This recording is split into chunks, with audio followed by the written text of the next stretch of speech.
as always, there's no shortage of new headlines to get through. Someone's got wants to talk on the mic here, named Muhammad in the Twitter space. So welcome, Muhammad. I saw you had your hand up. Did you want to jump on the mic now? Was there a hot story you want to share from your part of the world? Because that's how we do this. Are you ready? I'm ready. Cheryl, you ready? Here we go. Okay. Yes, I'm ready. Okay. Let's do this. I'm ready. Here we go. So the top story right now is from Hawaii, is in the video game space, and it says that the GSC game world decides to cancel anything NFT related in its game called Stalker 2 after fans criticized its plans for in-game NFTs in partnership with DMarket. Okay, I'm not much of a video game player ever since, I kind of retired from the whole video game space, so that's not incredibly important news to me personally. And generally, we cover pretty much everything in tech. We don't really spend a lot of time on the video game stuff, to be honest. We're not real strong. Tyler, I don't really play video games either, but it's a really important industry, and God knows we Yeah. spend a lot of time covering Activision. So, I mean, whether I play video games or you play video games, we need to acknowledge that these are it's a tremendous industry. I mean, it's probably bigger than motion pictures. So we're getting there. And it's about to get a lot bigger with the whole metaverse and VR and everything. I don't mean to belittle it. I'm just I'm speaking as the former West Coast Tron 2.0 Light Cycles champion, by the way. So just for the record. So Tyler, that was in the past. So people like us now, I mean, not like me, other people, had the similar sentiment for Discord also, because they have their own native coin. And when they started adopting NFTs or other coins, the community was not very happy about that. Right. I can get that, and that's what the article says. It says it just to read a little bit of it, because I know none of us are hardcore gamers, but it says a game called Stalker 2 developers remove NFTs after fan uproar, and the question is, why are the fans having an uproar about something that lots of people seem to be excited about? It says the developers announced yesterday that they'd be adding NFTs to the game. Public reception was not kind. NFTs and the blockchain itself are an environmental disaster, a pump and dump scam, and a pointless assault on existing technologies and systems that don't need fixing. So whichever approach you want to come at them from, or all three if you like, I'm not here to stop you, they suck. I think fan reaction was best summed up by this top voted comment on Reddit, which simply said, they literally had to do nothing to keep me hyped for that game and still fucked it up. You would think that a video game studio connected to the internet in any way in 2021 would have seen this coming. Anyway, so they're getting some fan blowback, and so they are, what do we call it? They're zigging while everyone else is zagging. Well, and Tyler, this is the second story, big story that got a lot of press in the last week about video gamers rejecting NFTs, because I remember that there was the Ubisoft story just like a couple of days ago. Yeah. So I mean, there seems to be something going on. It's not just this one thing. It seems to be a trend, and I'm just looking at something now, which is I haven't had a chance to really go through. Forbes is running something about why gamers are rejecting NFTs across the board. So I think it's it's not just a one-off situation. Okay. It seems to be a little bit short-sighted, I think, because from a perspective of starting to fundraise a company, I think an NFT offers a unique value proposal, because if you're talking about a big company, yeah, maybe it seems like they're cashing in, but a small company could actually do something very creative that would allow it to acknowledge the early adopters and then have some sort of representation and value in the game. We've already been having that happen in games for a long time. Classically, I think Team Fortress 2 had, magic crates and all these hats that you could collect, but there was no way to necessarily monetize them out of the system. And I think Roblox recently also has some controversy that unless your kid makes more than $1,000 a month, they can't actually withdraw the Roblox units of currency from the Roblox ecosystem. So if there's any way to democratize and take these kinds of blocks off of a system, I think that would be great. Otherwise, you're potentially engaging in some sort of variation of gambling or child labor. So it's a good thing to push back, but I think it's a little bit too critical of the big companies that are just trying to participate. So, but that's usually how video game culture is. Everybody kind of cries wolf way too early. Okay, so the second biggest story is that J.P. Morgan Chase will pay fines of up to $125 million to the SEC, the Securities and Exchange Commission, and $75 million to the CFTC, so a combination of $200 million for letting some employees use WhatsApp and other unapproved channels to conduct business that are not possible to audit by the regulators. So this is this is quite interesting. I'm anxious to hear Ken's take on this. It says J.P. Morgan Chase has agreed to pay this combined $200 million. Under federal law, banking firms must keep detailed records of official business between brokers and clients so that regulators can inspect the transactions. The SEC said the practice of using third-party communication apps was widespread at J.P. Morgan Chase. Another regulator, the Commodity Futures Trading Commission, also said Friday that it fined J.P. Morgan $75 million for using unapproved communications. Quote, since at least July 2015, J.P. Morgan employees, including those at senior levels, communicated both internally and externally on unapproved channels, aka WhatsApp. They said in a statement, quote, none of these written communications were maintained and preserved by JP Morgan. Yeah, that's the whole point, is they are end-to-end encrypted. And they were not able to be furnished promptly to a CFTC representative when requested. Right, because you can't, that's the whole point of them. Quote, as technology changes, it's even more important that registrants ensure that their communications are appropriately recorded and not conducted outside of official channels in order to avoid market oversight, says SEC Chair Gary Gensler. The fine, believed to be the largest ever from the SEC for record-keeping violations, JP Morgan Chase did not immediately respond to the SEC penalty. I wonder what the price, like the cost of doing business is usually the penalty. So I wonder how much they actually got away with. I wonder if Ken has any commentary as well. Yeah, Ken, any thoughts on? Yeah, so let me. Yeah, so I used to be subject to rules like this when I was working for big institutions, and so I'm first reading the story now, quite frankly, as you are. So, um, what it looks like to me from the article that it was some number of individuals, some of them apparently high ranking. Um, I would actually, I, yeah. Um, I'm trying to think about what to say here. I would have been fired, okay, if I did something like this. That's what I can tell you. I want to know why the employees are not being fired. See, rather than fining JP Morgan, because I'm not sure. I mean, the question really is, was this approved, by, Jamie Dimon et al., whatever, or were these just people, for whatever reason, they were using WhatsApp, okay? And there are rules about you have to preserve communications, emails, and everything for some, period of time. Because they want to be able to audit them and all of that things.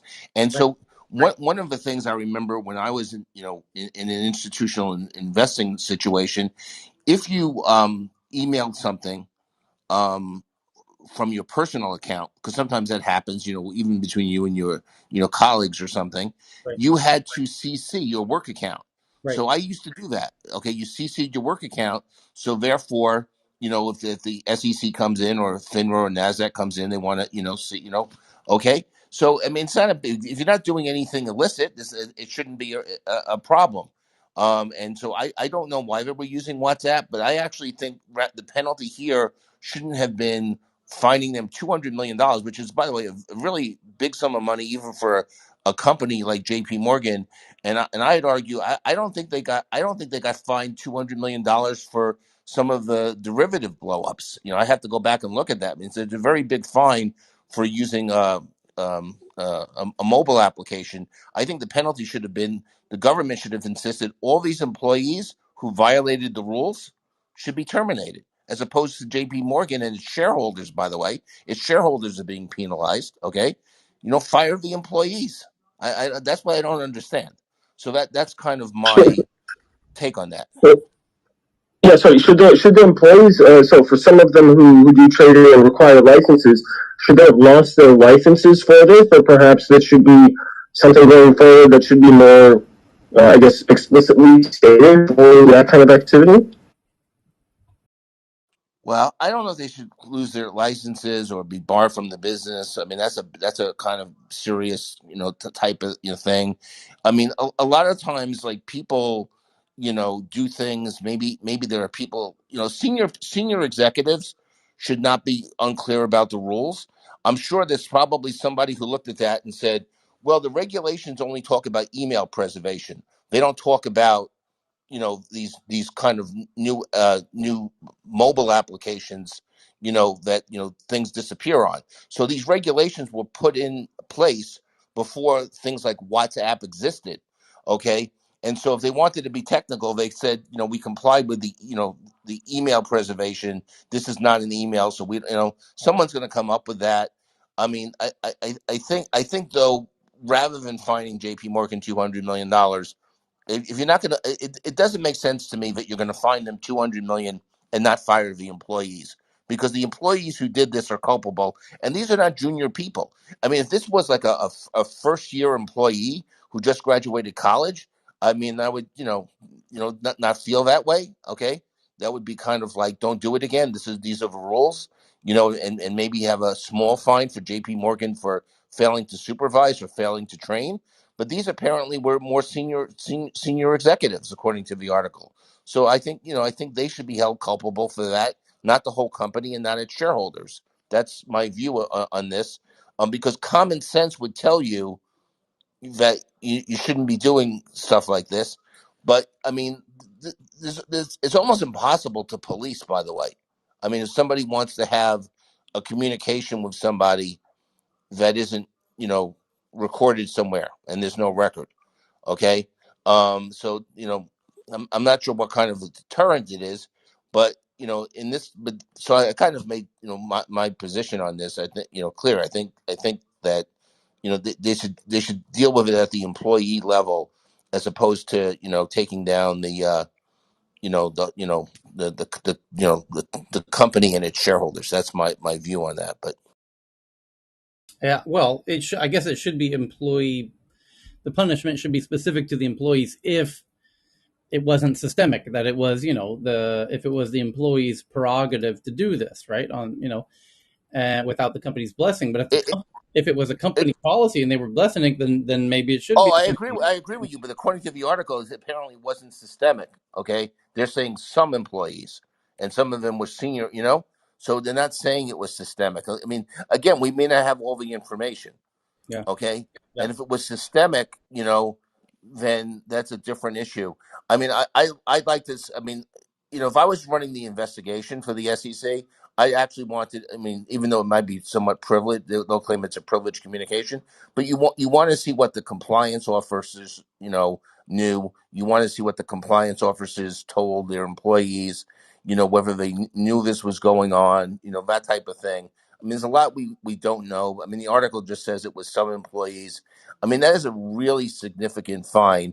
And there's no yet accusation, by the way, that anything that they were doing on WhatsApp was, trying to conduct some, illegal transaction or something. We don't even know what they're doing. It may not, so right. it's, yeah.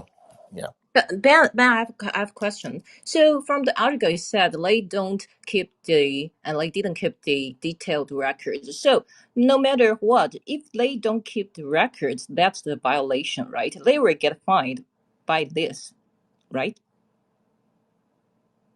I mean, because they don't have the records of the transactions. No. They would have records of the transactions. I think. I I think mean, because of they use this WhatsApp and other. they're not making a transaction on what. Well, let's be clear. I don't think they're making a transaction. I mean, Transactions after are. the transactions, they don't kept the records. Let's not use the word. No, not the word transaction. So no. So no. What they're talking about is let's. I'm making a hypothetical, okay?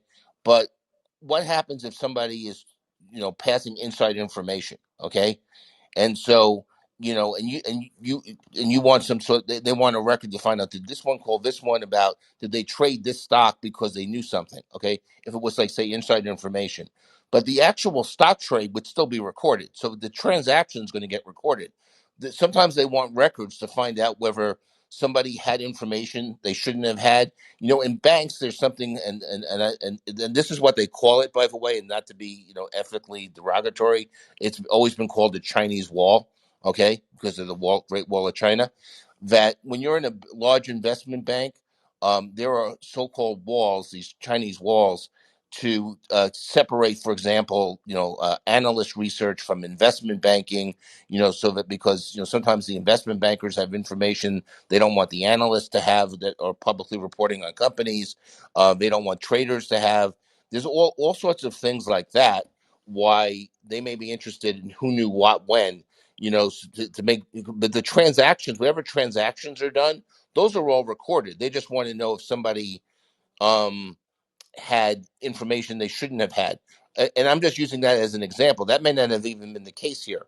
Um, there's also there's been some cases, and famous cases, actually. Some of them took place in Europe. I know we have Europeans here, about traders that were manipulating the LIBOR market, which is the London Internet Bank Offering Rate. And I think somebody went to jail over there for that or something, and got barred from the industry or whatever. And those are the types of communications they want to hear. I mean, but the actual transaction. So when people are trading, or they're, things like that, all those transactions are recorded. Okay, it's just that they want to know whether there was collusion on certain things, if there was a conspiracy, if somebody was trying to manipulate markets. That's why they want to have records of all of this. Okay, and so that's what this issue is. But it's not about the actual transaction. It's about determining whether somebody was doing something in regards to a transaction that is recorded, that they shouldn't have been doing, because, it was either, again, manipulation or inside information or something like that. That's the point of these regulations. And I hope that I got it. clears it up. Thank you. I got it. So it's the like direction for the transaction through those communication apps, not the transaction code record. Okay, thank. Right. It's right. It's the core. It's the rationale behind the transactions they're looking at. Yeah. Okay. So I want to see. There was somebody in the audience I was very happy to see today, because I recall that they are a school teacher, Mr. William Jackson. Welcome back, sir. I was looking for you yesterday, and it's perfect that you're back, because the next article is right up your alley, sir. All right. Okay. Here we go. So, for those who don't know, Mr. Jackson joined us a few times previously, but very notably a couple weeks ago, when there was a headline about TikTok in schools and what's going on. And Mr. Jackson, as you can tell by his photo, if you ever taught in a middle school, you would know he's standing in a middle school classroom in that photo. So I know, because I used to teach in those schools. And he 30 years, if I remember correctly, Mr. Jackson. Yes, 33 exactly. Well, yeah, I did not mean every one of those counts as a tour of duty. So I do not mean to belittle your Oh, your, that's no problem. your service with that. So it's you deserve every one of those. So the next story, as Cheryl knows, and we do not make these up, we covered this one. This was, to me, the biggest story yesterday, and I was hoping you were available to make a comment. And we went long and hard deep into the paint on this one yesterday. And now here it is. It's the third biggest story today. And everyone's covering this: CNN, The Verge, Bloomberg, CBS News, Slate, BBC, The Independent, Reuters, NBC Connecticut, NBC Bay Area, Associated Press, USA Today, TechCrunch, Associated Press, Huffington Post, Gizmodo, CNET, Vice, NBC News, Washington Post, The Hill, to name a few. It says Awesome. TikTok says that what happened yesterday, 24 hours ago, was a whole bunch of schools were shutting down across the U.S. because of the National Shoot Up Your School Day challenge. Right. And I'm curious if you heard anything about that, and what if so, what your school district was up to. And here, for example, is one headline yesterday: schools close after National School Shooting Day, TikTok threats. Now, the reason that it's in the news again today is because TikTok itself came out and says, we can't find anything about this. We don't know what's going on. Wow. Right. So Really? Some of the headlines are things like from CNN: vague and viral TikTok warnings of school violence is not credible, but has school and law enforcement on high alert. And indeed, we had several people on stage yesterday who were DMing me screenshots of messages they were getting from their children's schools, and they are taking it incredibly seriously, and they were in incredible high alert. So, and they should. Yeah, no doubt. So, but the weird part to me was two things. Number one, we predicted this, and what I mean by that is, I said it seems to me that this is going to continue to escalate. Because it started off with destroying the school bathrooms, then it went to assaulting the school teachers, and then now it's escalated to go ahead and just bring your weapons to school and shoot up the school. And I said, when we saw it elevate and escalate from destroy the school bathrooms, the school, as you know, Mr. Jackson, the schools were already alerting the parents to this, ridiculous behavior. And then the assault your teacher challenge came out, and I said, oh boy, I think I know what's going on here, because I know that in China, where the parent company happens to be from China, it's called ByteDance. And in China, this app is incredibly within the focus and in the attention of the government, where they don't allow people to use it for more than 40 minutes if they're underage per day. You're restricted to using it 40 minutes per day. And you're not allowed to say anything that could potentially offend anyone. In fact, you're not even men who are not manly are not allowed to use the app. Effeminate men are not even allowed to use it, not even 40 minutes a day, to give you an idea of how strictly controlled it is in China and how much attention China pays to the influence that it has on its citizens, because they don't want, as their own words, a generation of sissy boys, as they call them. It's a loose translation of Mandarin. And that's why they're banning any sissy boy-like people from using the app. And I say that to highlight how much attention that it is given in mainland China, for example. So needless to say, not only that, you're not allowed to do any vulgar dancing or use any vulgar language. So it's incredibly highly regulated and in mainland China, where it's from. Right. And it's kind of unique in that most social media apps don't have the government investing in them. This particular app does. This particular app has one of their 3 board seats is held by the government, and the government is a direct financial investor in the app. So the question is, how much influence do they have, and might they be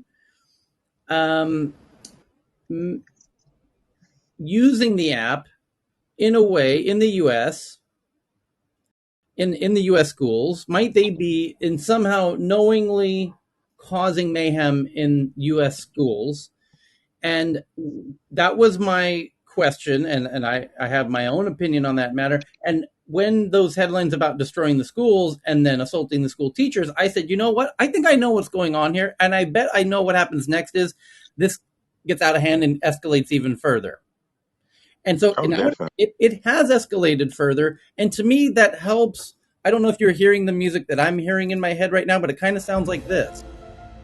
And I'm Oh, that's wondering, my favorite show when it was on. Yes. and I can't help but hear this music in my head as I think about what might be happening when this National School Day shooting thing is happening.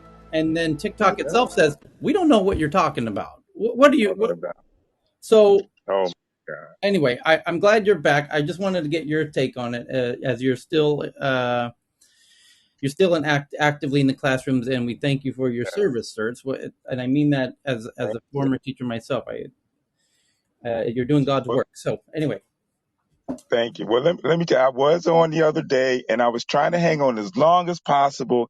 And we were getting ready to transition classes. And I was walking around my class.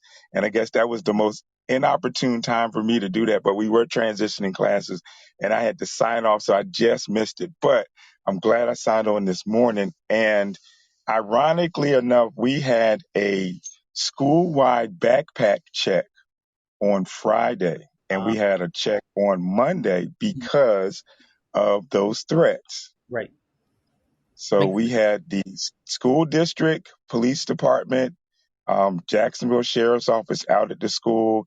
We lined up all the kids off of the bus, checking backpacks, checking phones. We even had staff going online to different social media sites that the kids are using and checking that. So it does have a profound effect on the behavior of the kids at school and even the safety that's involved in it as well. So you're right on point. Right. So thank you for the kind of insight into what's going on the ground there. And that to me sounds like adults acting in the perfect way, because as somebody pointed out yesterday, this we are getting really close to the winter break, where uh, a lot of important stuff is happening at schools in this week leading up to the winter break. Right. Like big tests, and these are not days that you want to be missing from school. The days leading up to the long winter break. And so there were a bunch of schools that closed yesterday in multiple states. We know that. And I thought, that's really regrettable. And so I'm glad to see that you guys at your school at least figured out the logical solution, which is just make Oh sure yeah. no one's bringing weapons to class, and make sure, that keep the school open, keep the kids coming to school, and address the threat, and with a reasonable amount of caution. And good to hear that. Yes, So, sir. Yeah, and it's getting to the point now where our principal, kudos to her. Daily, she emphasizes to the kids: number one, your phone should be put up, the phone should be off. We shouldn't see them. And as I said before, we are allowed to take the phones from the student if we see them texting, if they have it out, if it's on. We put it in what we call cell phone jail, where the parents have to come pick it up. So the kids can't get it. The parents have to actually physically come get the phone. But also, there are ways that they are monitoring what certain kids are doing, because, as a matter of fact, yesterday morning, our principal was giving directions again to the students. And she didn't say the student's name, but she told the student that we see what you're doing on TikTok. You need to take it down. We're going to follow proper protocol and alert law enforcement if you don't take your content down now. So we're very engaged as much as possible, but it's kind of scary now with the holidays, because even though we're out for 2 weeks, when come January 3rd and 4th, what's going to be publicized on TikTok for the kids for going back to school, and maybe some of their behaviors during this vacation. So the caution flags are still there. mm-hmm. And Hey Tyler, it's Suzanne Hey, on Susan. Clubhouse. Hey, So in the school district that my kids went to school in, on Friday before the holidays is usually kind of a wasted day. In all honesty, I don't mean to be mean, but like they already have done their finals, and then the Friday is kind of like the per se party day, right? And it right. was like that when they were from 5 until 18. They ended up closing the schools up in Folsom, the Folsom Unified or I don't know what the school district is called anymore, but and then we got a backlash of people. So I, in my, if you PTR, I put in something that a former friend put on Facebook, you know, how devastated she was that the schools are being closed, where it really had no impact on her students' learning. And I'm, my response was, I would want to keep my home, I would want to keep my kid home, and for safety reasons, and also for the people at the school, right? You know, it's a wasted day, as I said. So, like, the fact that she wanted to send her child to school just to see if, you know, just because, really kind of perplexed me, to be honest. And then they tried to make it into this big, you know, the Democrats versus the Republicans in Folsom. And it just turned into a big old, you know, I don't know.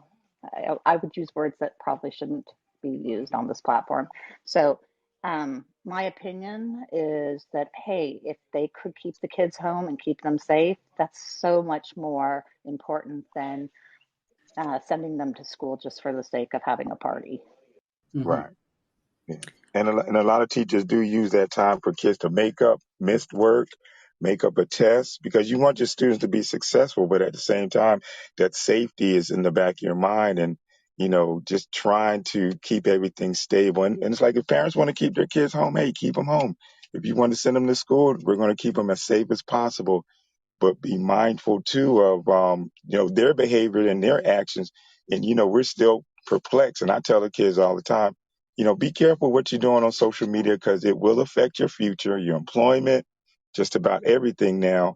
And keep in mind that you're not going to be kids forever. You're going to be adults one day, and you don't need that stuff coming back on you, you know, destroying a potential wonderful career or relationship or something like that. So yes, yes, ma'am. So appreciate it. Uh, Tyler, and William, thank you for all your amazing efforts over the decades as a teacher. My mother was a teacher as well, and I'm just so grateful. Both of our kids are in the public school system, and I have two middle schoolers. And I mentioned to the girls yesterday about this and asked if they'd seen it. I know they don't spend a lot of time on TikTok, but they do hear things around the grapevine. And um, my older daughter said, my eighth grader said she had heard about it, but she didn't really know. She didn't really know what it was. And then my younger daughter said, like, oh, is it something like when the kids ripped all of the hand soap things that are stuck to the wall? I'm sorry, you guys, Saturday morning, my brain's not functioning. But apparently, all of the hand cleaner machines that are stuck to the walls were ripped off the Right. walls, and some of the toilet seats were removed at the kids' middle school. And I just was like, we're in the car and we're having this discussion. I was like, what? And she's like, Yeah. oh, yeah, a couple weeks ago that happened in all the girls' bathrooms. And I was like, the girls' bathrooms, first of all, note the girls' bathrooms. And I was like, okay, why did you think that wasn't? I mean, I was not being mean to them. I'm just saying this to you guys. I was like, why Sure. did you not think that was important to mention? Because this is literally the first I heard of it, Yeah. other than the school sending out an email maybe a month and a half ago saying, you know, make sure you're watching what your kids are doing on social media. There's some challenges out there. We want to make sure our kids are safe and there's no damage to the schools and no one's injured. But and I share that story with you only in the context of, like, how sad is that, that my kids thought that was somehow normal enough to have happened in their school that they didn't even mention it to her dad or I. Mm. And I was profoundly sad about it, actually, that exchange happened yesterday on the way to school. Well, normalcy is sad, like you're saying, because it's happening so often. My classroom is like right across from the boys and girls bathroom, and we now, um, since midterms, have a security guard across from there to make sure that nothing goes wrong in the bathrooms, and we give the kids now limited time to leave the class, go to the restroom, come back to class. And it didn't used to be that way. The school year didn't start off that way. But the influence of social media and kids, again, like you were saying, tearing off the soap dispensers, tearing off, you know, tearing up the toilets, tearing up all the stuff that's even the doors in the bathroom, because they're influenced by what they see on TikTok and other platforms. Oh, this challenge today. Let's see if we can stuff all the toilet tissue down the commodes and flush them and plug the bathroom. And kids are starting to see that as normal behavior. That they don't mention it to their parents. You know, they may talk about it a little bit. Oh yeah, by the way, the girls' bathroom was flooded because somebody did something. So parents need to still have those conversations continuously, and prayerfully, it doesn't trickle down to elementary school. I'm not in elementary school anymore. I don't know what's going on in high school. I would hate to, kind of speculate, but hey, you never know. You never know. So check this out. So here's an article from an ABC affiliate in Texas, ABC Channel 8. America basically has these three big legacy networks: NBC, ABC, and CBS. And every city in America has their local affiliates for those three networks. So the ABC affiliate in Texas says school threat investigation leads to the arrest of 7 students. Among those arrested, police said, were middle school students who are, quote, learning a painful lesson at too young of an age. A chaotic and challenging week for school and law enforcement officials investigating alleged threats against schools culminated in the arrest of 7 students, the police department said Friday in the Friday statement. Among those arrested, police said, were middle school students who are learning a painful lesson at too young of an age. The police, like many other agencies across North Texas, were forced to respond to multiple threats made on social media against schools, apparently part of a wider social media trend. While police were able to determine that the majority of the alleged threats here in North Texas were not credible, more than one of those apparent hoaxes prompted school officials to close campuses while police investigated. So far, at least 3 students from Arlington, Louisville, and Rockwall have been arrested in connection to the supposed threats. Police agencies, even the FBI, have been warning throughout the week of the serious consequences that await those who make threats. Doing so is a federal crime and can result in up to 5 years in federal prison. Now, that in itself is incredibly interesting because this TikTok challenge was precisely that, to make a threat, whether or not it was serious or not. Interestingly, TikTok's rebuttal to all this says they're not denying that these threats were going on. They're denying that any of them were credible. They said we didn't find any credible threats. Okay, yeah, but you can't deny that there's thousands and thousands of these threats, and each of these threats are in fact felonies. You were encouraging, allowing, you weren't removing or impeding kids from making felonies on your app. And But this the, that the, Or at the the very least, they could have had a notice saying, "Hey, user, you've been posting these things. This is a warning on your side of the app, informing you that this is potentially problematic behavior." My concern here is, and this is where you would like probably play the X Files music, but I think if China is wanting to export surveillance technology, one of the main kind of points of friction is going to be kind of the idea of American freedom, where kids are able to be free, and using something like TikTok, you could weaponize it and demonstrate that, oh yeah, look, your apparatus is incapable of stopping this or deterring this, and thereby changing the kind of political nature of the conversation surrounding at the Chinese level. it says the quote, this is not a game or contest for more likes or followers, the police chief David Shilson said in his statement. According to the arrests, quote, school threats and threats to school staff are criminal, and they are a federal crime. Doing so is a federal crime and can result in up to 5 years in federal prison. Uh, Police noted they are still investigating the threats and said more arrests could still come. And this is basically from, one little part of the U.S. Oh, anyway. yeah, the deniability leads to how much accountability do you want to have, and a lot of school districts, I hate to say, are denying the fact that some of this stuff is going on, because the accountability also comes with, if something does happen to a teacher or something does happen to a student, like you were saying, it's a federal offense, but if someone gets hurt, then you're talking about litigation in a court somewhere. Are they protecting the kids against social media attacks, or what strategies or policies are in place? So when you get to that level, then you start talking money and who's responsible and who's to blame. But unfortunately, it is going to get worse. And I hate to say that, but the reality is, unless parents really check their children's phones, and a lot of them don't, they really need to get in there and look at those phones and even the watches. You know, kids are using watches for some really interesting things today. So the tech is here, it's not going away. Thank you. I give you back the mic. Yeah, let me remind everyone, for those who don't know, that listen, hold on, the Mr. Sun. I'm going to invite up Mr. Sun. He's a PhD in computer science, cybersecurity researcher, professor. That sounds fantastic. So welcome, Mr. Sun. The Facebook and Twitter in recent weeks, months, and years, and this has been going on for a decade, we see headlines consistently from Facebook's chief of security saying they're constantly in an endless game of, putting out fires of state-backed campaigns to cause misinformation in Facebook.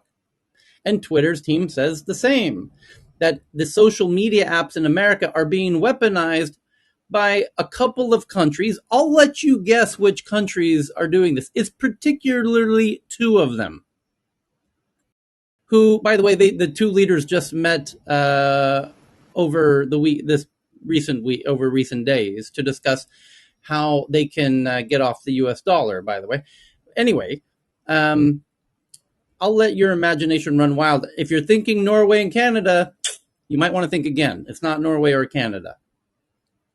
It's two countries in particular who have been endlessly antagonizing and weaponizing and intentionally trying to cause massive mayhem, confusion, and misinformation on Facebook, according to Facebook, on Twitter, according to Twitter. Now, do we imagine they might be trying to use their own app to do the same? That they control? That they are a direct investor in and board member of the company? Probably not. That's just crazy talk. I'm sorry. Why did I even suggest that? Let me apologize. That was just one step too far. Clearly, they would never do such a thing.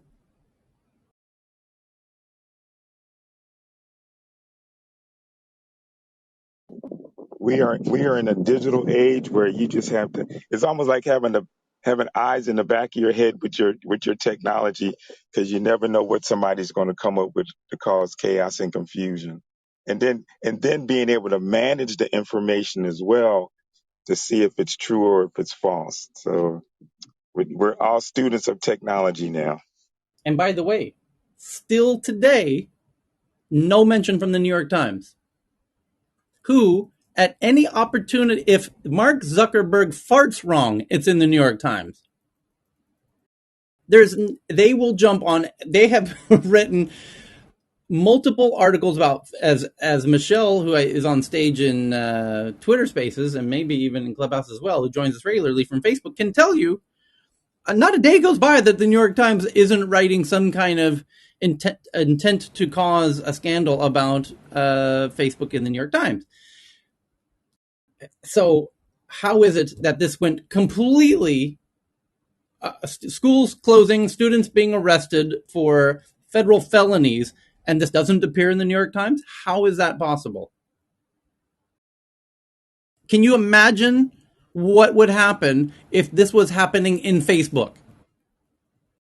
Can you imagine the size of the font that the New York Times would use to cover the front page of the New York Times if this was happening in Facebook? I don't know that there is a font big enough for the New York Times to use to cover if this were to be happening on Facebook. And yet, crickets when it happens in TikTok.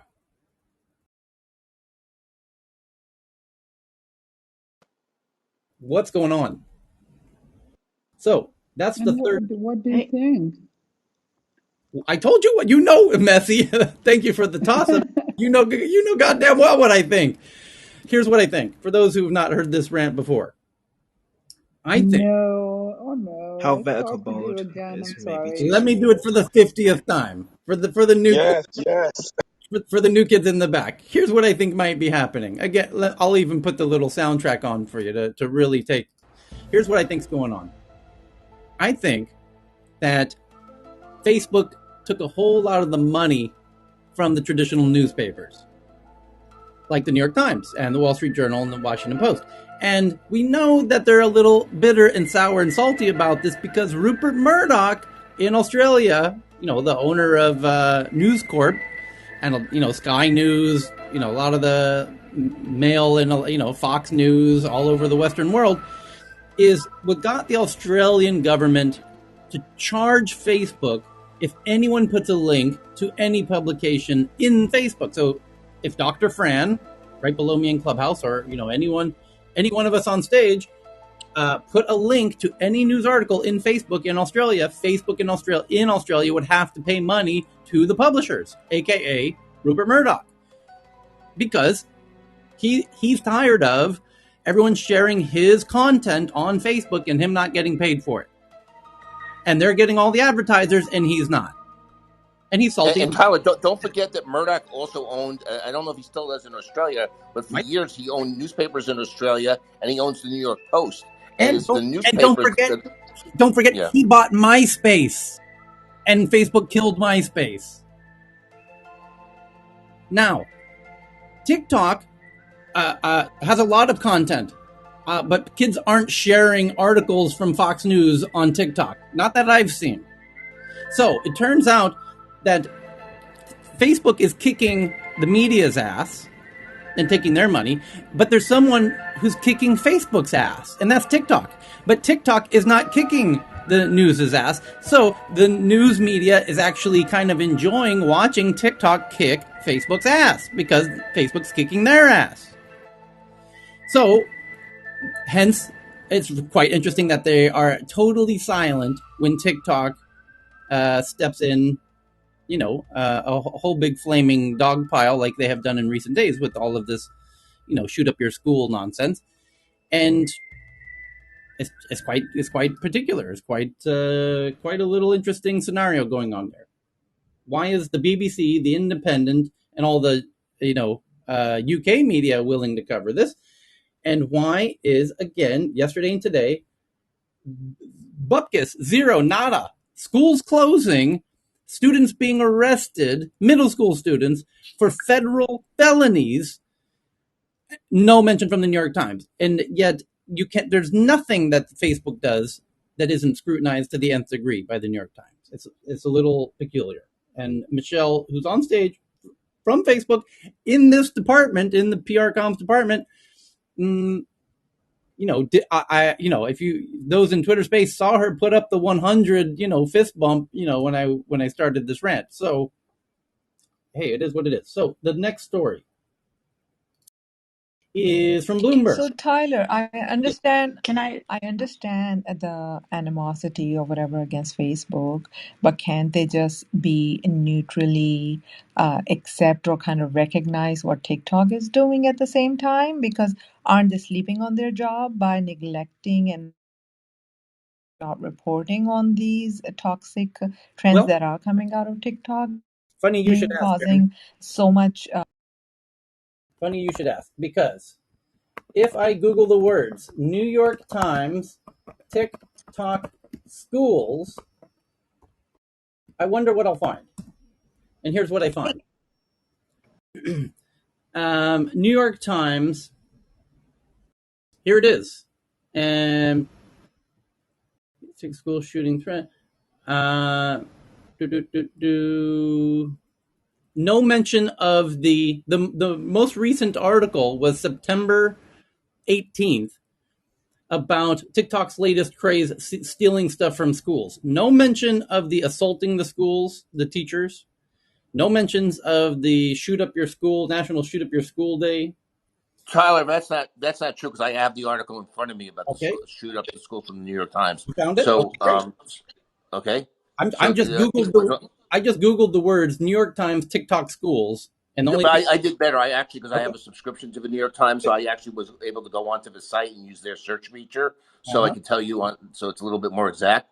So on December 17th, they have an article. Some U.S. schools close after shooting rumors on social media. Security was heightened after vague warnings of threats circulated on TikTok and other social media platforms, police and school officials said. So that's from yesterday in the New York Times.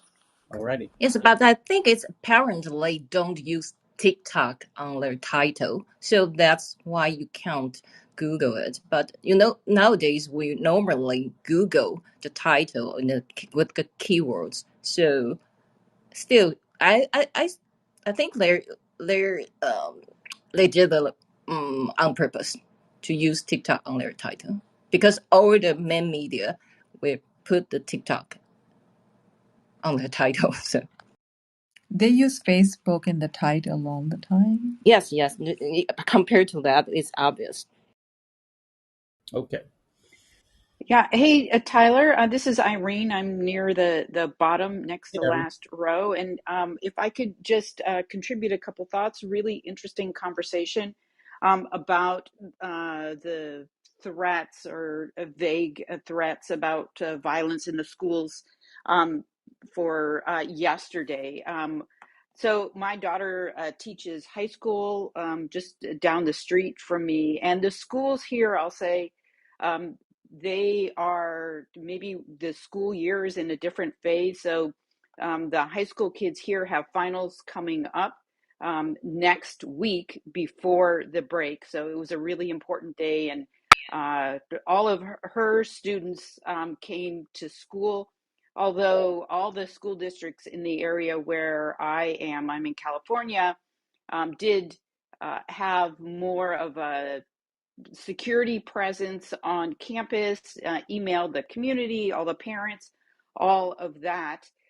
So, of course, everyone was on high alert. But I wanted to share also if anybody, if you're interested in a deep dive into where the threats about the initial ideas came from around the removing the toilets and everything from the school bathrooms, the idea about slap a teacher and all of that.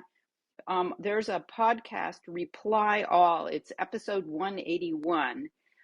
It was really interesting. And the story, they did this deep dive into trying to find the origins. And it seems the origins of that don't start on TikTok. I mean, it goes through a lot of twists and turns with parent groups and even involves, and all with the best of intentions. Even, I think, a small town sheriff not far away, and so it's very, very complicated to see where these things initiate. And I am absolutely not looking to absolve TikTok in any way, because things do spread there so quickly and become viral.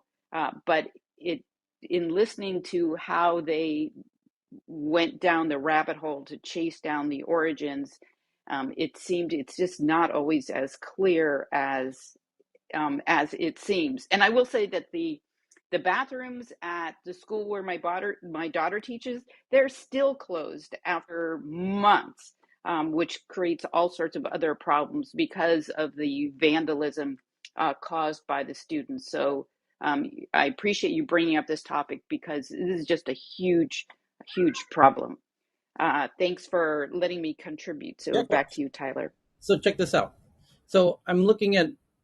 I went to the NewYorkTimes.com and then typed in the word TikTok to see all the articles they've written recently um, about TikTok, and then I sorted them in order of like kind of newest to oldest. And so this is kind of interesting. One of these we read November 8th. So I'll start on November 8th and I'll come up to the present. So on November 8th, here's the hot burning story: is a missing girl is rescued after using hand signals on TikTok. Did you guys remember when we read that story? Really interesting. Yeah. They Mm-hmm. did decide to use TikTok's name in the title of that one when a missing girl was found. It had nothing to do with TikTok. They're trying to give credit to TikTok for this missing girl being rescued, because apparently they're trying to say that this hand signal that means I'm being held captive by an abuser. Sometimes when you have these maniacal, sexual predators who take their, victim to the supermarket or to the bank or whatever, one way that the victim can let others know that they're being held kind of hostage silently is this particular hand signal. Well, this hand signal has been going on for quite a while. It wasn't invented on TikTok or anything like that. It might have got, some people might have discovered it by watching TikTok, but the New York Times decided to title their piece Missing Girl Rescue after using a hand signal from TikTok, implying that like TikTok had some role in this girl being saved because the hand signal she used is, some people discovered it on TikTok. Interesting that they're using TikTok in the title in a way that's incredibly positive about finding this missing girl. Next one, November 24th, the no good, very bad truth about the internet and our kids. Our kids are at the mercy of big tech companies with only an outdated law to protect them. Okay, then we go to November 29th. What is a comfort creator? Move over friends, turn over offers. The new comforting media is streamers. And it talks about streamers on TikTok. Next, about December 7th, Netflix and the Internet of Fads. Netflix and TikTok have supercharged fame. Okay, wow, that's a really hot topic on that one. Next, December 8th, the era of celebrity meals. Fast food chains are hungry for celebrity partners. Wow, really, really stunning revelations here. December 17th, we skipped over. The 19th, sorry. A pointless one called about dancing. Berries and cream call it performance art. November 26th. Today's outfit is confidence. A atypical TikTok star enchants Mexico. Middle-aged and scarred, a Mexican journalist is breaking the mold of social media influencers with a message of pure positivity that resonates in dark times. All about TikTok. Then we go to December 6th. That the fashion brand Chanel and TikTok and the beauty advent calendar controversy, some social media users are not feeling the Christmas spirit, or this box of mini lipsticks and branded stickers. I mean, just really hot, driving, hard-hitting journalism about, fashion and TikTok. And then we go to December 5th, which is just how TikTok reads your mind. It's the most successful video app in the world. Our columnist has obtained an internal company document that offers a new level of detail about how the algorithm works. Wow, I mean, they're just really cracking down on these guys. I mean, I would hate to go to work every day at TikTok with all of these hard-hitting articles coming from the New York Times. There we are. That's where we're at with the New York Times covering TikTok. I mean, it's just a bloodbath over there with the New York Times covering TikTok. Meanwhile, kids are dying, overdosing on Benadryl, doing the Benadryl challenge, breaking their necks, doing the milk crate challenge where they stack milk crates and fall off, to the degree that doctors across America felt the need to come out to the media to encourage families that please tell your kids not to do this crazy TikTok challenge called the milk crate challenge. Then we had the destroy your bathrooms challenge, which nearly everybody learned about by their own personal experience, just as somebody, Anna Marie did on stage a minute ago. She had personal experience. Her own daughter's bathrooms were destroyed. All the school's bathrooms were destroyed. All of them. There was not a school's bathroom who wasn't destroyed by this. To the degree that hundreds, if not thousands, of school principals took to their local media to report this. Silence from the New York Times. No coverage whatsoever. Then we had the assault your school, assault your teacher, slap your teacher challenge. Again, principals, teachers came out hot. BBC covered it. Again, silenced by TikTok. And now we have the National Shoot Up Your School Day. Schools shut down across America. Police there. We heard it on stage. Firsthand experience from William Jackson on stage, who's teaching at the school himself. And then New York Times does cover it. And thank you to Ken for finding it. But now, for a nice little contrast, what happens if I search the word Facebook under the New York Times? Are you ready for the contrast of this? No, here we go. December 2nd, Twitter and Facebook hit back at Chinese propaganda campaigns. Oh, wow. Did I just say that Twitter and Facebook were dealing with a whole bunch of state-sponsored actors who were intentionally trying to cause mayhem in America by sabotaging the social media, namely Facebook, and Facebook is coming out and saying it and has the receipts? And do we imagine they're using their own app, aka TikTok? Nah, No, they wouldn't do that. They're gonna focus on Facebook, not the app that's bigger, that's more popular with kids that they own. No, they wouldn't do that. Why would they do that? That would just be too efficient. No, no, I'm sure they're not doing that. I'm absolutely not. Next, they talk about the Instagram handle. We read this one just a few days ago, December 13th. There was a lady in Australia who had the Instagram account named Metaverse, and then it disappeared, and then it came back. We read that one. Many of you will remember it. That was recently, December Yes. 13th. Yeah. And then we need less talk and more action from Congress on tech. Oh, interesting. That one doesn't sound quite like the fashionistas and the food influencers from Mexico, like we saw with TikTok. This one seems a little more strong. We need less talk and more action from Congress on tech. A little more to the point, I would say. And then why apps suddenly want to protect kids. Lawmakers urge the head of Instagram to better protect children. How fake news on Facebook helped fuel the border crisis in Europe. I'm noticing a little difference between how the New York Times is covering Facebook and TikTok. Are you? They're blaming the border crisis between Belarus and Poland on Facebook. Hey Are you? Tyler, Yeah. just as a point of clarification, the one that you decided from December 9th, we need less talk and more action from Yes. Congress on tech. Yes. That was an op-ed from or an opinion piece from Kara Swisher, so it really wasn't part of the news because they have opinion columnists. Kara Swisher, of course, Of course. Yeah. so that probably doesn't count. Yeah. So, once you're getting to the point where you're blaming the border conflict between Belarus, the refugees trying to break into the EU through Poland, the Poland-Belarus border conflict, which, by the way, the Poland's prime minister rather, has publicly stated that the origins are the Kremlin. He's specifically naming that this is a campaign by Vladimir Putin to uh, disrupt the EU.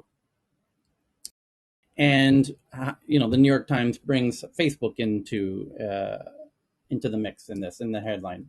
So again, I'm just trying to point out there's a little bit of a difference between how the New York Times is covering Facebook and TikTok. You may have noticed a slight difference in the coverage of those two companies. So the next article is, again, paradoxically, coincidentally, we don't make the order. It's from Bloomberg. It says TikTok partners with virtual dining concepts to launch TikTok Kitchen, a food delivery service based on viral trends, starting with 300 US cities in March. The video platform is teaming up with virtual dining concepts to deliver those viral foods across the country.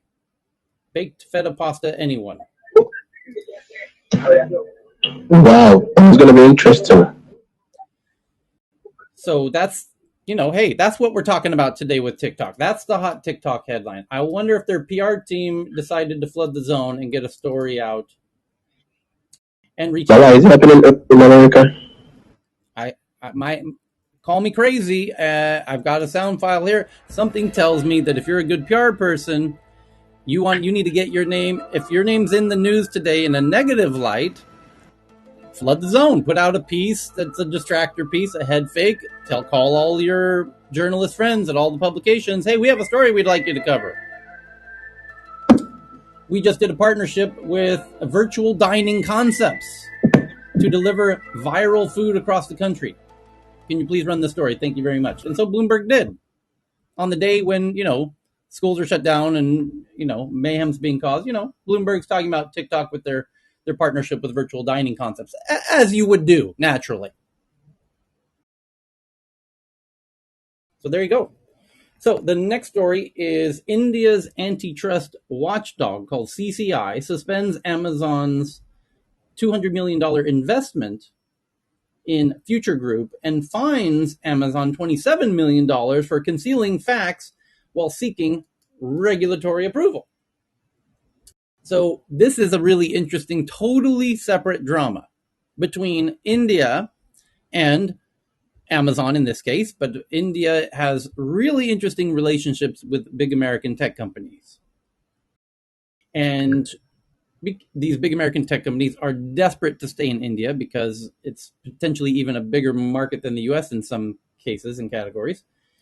And Modi's keeping them on eggshells. And this is the most recent example. It says India's antitrust agency suspends Amazon's deal with Future Group on Friday, potentially denting the Amazon's attempts to block the sale of the retail assets to an Indian market leader. The regulator ruled that the U.S. company Amazon had suppressed information while seeking regulatory approval on an investment into Indian retailer Future Group 2 years ago. The ruling by the Competition Commission of India could have far-reaching consequences for Amazon's legal battles with now estranged partner Future. Amazon has for months successfully used the terms of its toehold $200 million investment in Future in 2019 to block the Indian retailer's attempts to sell retail assets to Reliance Industries for $3.4 billion. The regulator's 57-page order said it considers it necessary to examine the combination deal afresh, adding its approval from 2019 shall remain in abeyance until then. And the order said Amazon had suppressed the actual scope of the deal and had made false and incorrect statements while seeking approvals. The approvals is suspended. The order, This is this ongoing brouhaha where this company that Amazon invested in is now, and they wanted a controlling stake of, is being sold to a big Indian conglomerate, Reliance, one could say the biggest, which has very tight, close ties to the government. And it's going to be interesting to see if Amazon is going to be able to stop that company from being acquired by its competitor when they were the first to invest in it, and they invested in it, to intentionally stop that from ever happening, that they get first move on it. That's what's going down in that big case. Anyway, so the next one is a BBC. A look at Russia's effort to censor Western social media with fines and takedown requests, as most posts Russia wanted removed in 2021 were pro-Navalny content. Now, this is kind of interesting because in the same way that I'm ranting like a lunatic and a maniac about how one particular country might be weaponizing their social media app in the US, Putin feels the same way about how America uses its social media apps because, as the BBC says, how Russia tries to censor Western social media. Putin believes that Google through YouTube he's claiming anyways, that America is intentionally trying to cause the citizens of Moscow to riot because his political opponent, Alexei Navalny, is creating YouTube videos and he wants them taken down because Navalny's telling people to protest. Navalny is being arrested. Navalny is being assassinated with poison. And Navalny's saying, hey, Putin's doing this, make no mistake, and we should be rioting, and I'm being jailed, and I'm having a hunger strike. You should take to the streets and riot. Okay, well, Navalny's doing that from Russia. And of course, Vladimir Putin doesn't want his political opponent, Alexei Navalny, having reach with the Russian people, so he's telling YouTube, hey, take those videos down, and YouTube's like, why should we? And he says, right, you're intentionally trying to disrupt our democracy. Try and say that without laughing. So that's what's going on. So Google and Facebook face a threat of multi-million-dollar fines for failing to delete content that the Russian government considers illegal. And now you know why, because it's going to cause people to protest against Putin. But a close look at the court papers reveals these are often simply posts about protests in support of jailed opposition leader Alexei Navalny. In the summer of 2018, a Russian poet writing under the pseudonym Siberian Viking posted a caricature on his Facebook account. It showed the double-headed eagle of the Russian coat of arms, with the birds' heads replaced by faces of Vladimir Putin and then Prime Minister Dmitry Medvedev. Alongside it was a short poem alleging that the eagle was twice as greedy as others, lied twice as much, and carried out surveillance with 4 eyes. It ended with the emotional cry, when will Russia awaken to remove this contagion? The Russian government told Facebook to remove the post because it's blatant disrespect towards the state, the Constitution, and the President of the Russian Federation. Facebook did not comply, and the post featured one of more than 60 lawsuits launched against Western social media in Russia this year, resulting in fines of more than $2 million.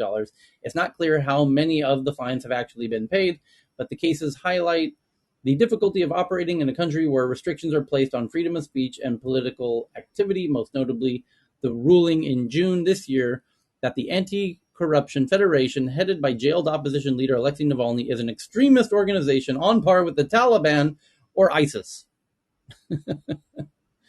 According to the head of media regulations, social media companies are obliged to find and remove the most dangerous things, which he listed in an interview with a newspaper as child pornography, suicide, drugs, extremism, and fake news. But a close examination of the more than 600 posts listed in court proceedings against Facebook, Google, Instagram, and Twitter reveal that just 9 concern child abuse or drugs, and only 12 refer to suicide, the overwhelming majority of calls to attend pro-Navalny demonstrations. So out of the 600, there's a beautiful graph in this story, which you can see at the top of the Clubhouse room. You can click on it and you'll see a graph. That on Twitter, there were a total of 121 pieces of content that Russia insisted be taken down. 70 of those 121 were about posts about in support of Alexei Navalny. Facebook has 115 pieces of content that Vladimir Putin wants taken down. 94 of those 115 are in support of Alexei Navalny. Instagram has 88, 61 were for Alexei Navalny. YouTube has 56, 28 of those. TikTok has 13, all 13 about Alexei Navalny.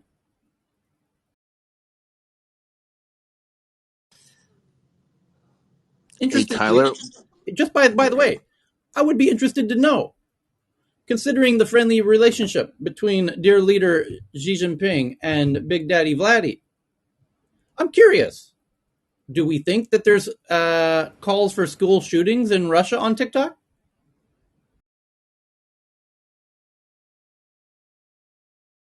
Hey, Tyler, while we're on the subject of YouTube, and I didn't tweet this out because I actually thought it was more of a media story than a tech story, but now you've kind of gone into YouTube and media. Just there's another story, not even related to the Russia thing, but definitely related to YouTube, and it's a uniquely American situation. Just so people should know, this happened overnight, by the way. YouTube TV, which is actually it is actually the largest. What we call a VMPVD, which is like a virtual multi-channel television to replace your cable or satellite. They've got 4 million subscribers in the United States. They no longer have any of the Disney channels or ESPN because YouTube couldn't reach a deal with Disney to renew its contract because of pricing. So ESPN's dropped, anything Disney related is dropped, including ABC, by the way, because they own ABC. And that's an issue, obviously, with ESPN because of the college bowl games coming up. But YouTube TV did drop its price by about 15 to somewhere between $15 and $18 to account for the fact that they no longer have those channels. And I actually wasn't even going to mention that or tweet it out, but if we're talking about YouTube and media, it's a pretty big issue in the United States. So I'm sorry. Thanks. Yep, that was the next story. So nice premonition on that one. The Disney fails to reach a deal with YouTube TV, removing more than 17 channels, including ABC, Disney, ESPN, and others. YouTube TV drops its price to $49.99 a month. One final point on the Russia social media thing. It turns out Russia is kind of unique with regard to the amount of requests that it makes to remove content from Google search or YouTube.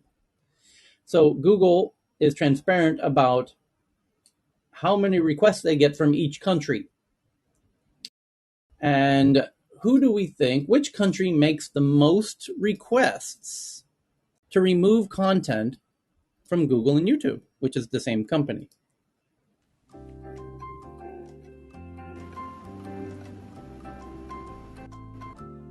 Sorry, can I have the question again? Which country makes the most requests to remove content from YouTube and Google? Singapore. China. China. China. They're not. Canada won't They're be not the in. one. That's They're not in that's China. not Russia. YouTube and Google in Oh, China. Come Russia. on. Russia. We don't Tyler, have could you be more that. specific? Someplace in Are you probably talking about the someplace in Russia. country, Africa. the Russia. actual government requesting it, or Yes. requests that come from a particular country?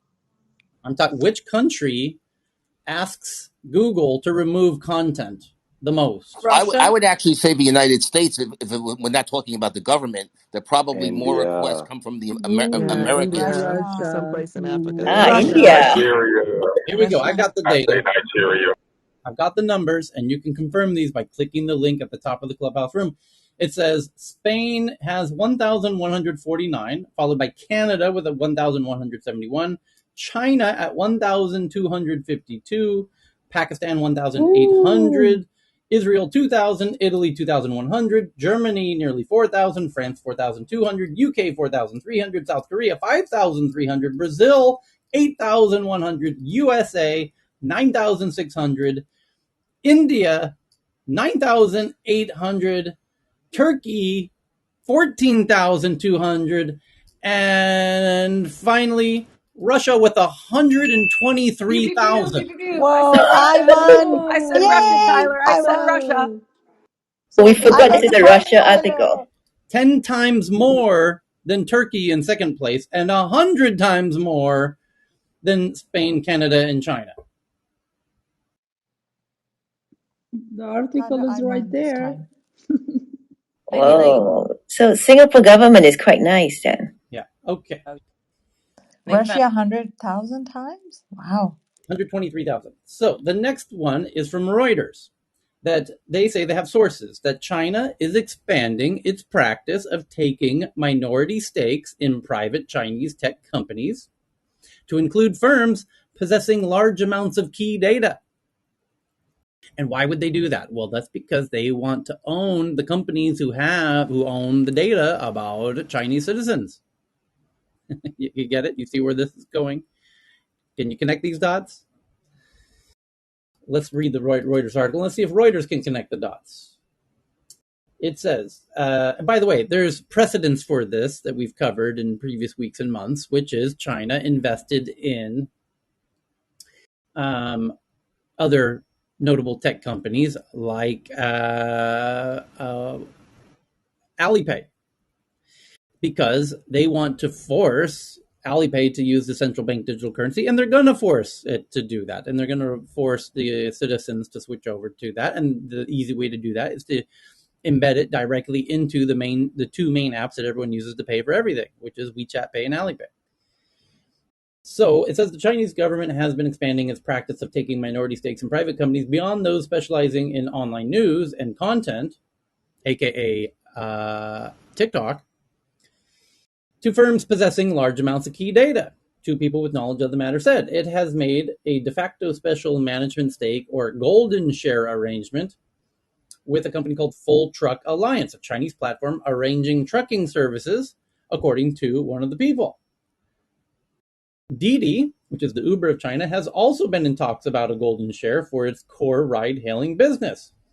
A third, by the way, there's cameras and microphones in every single Didi ride that record the beginning and the entire ride of anytime you're in a Didi vehicle.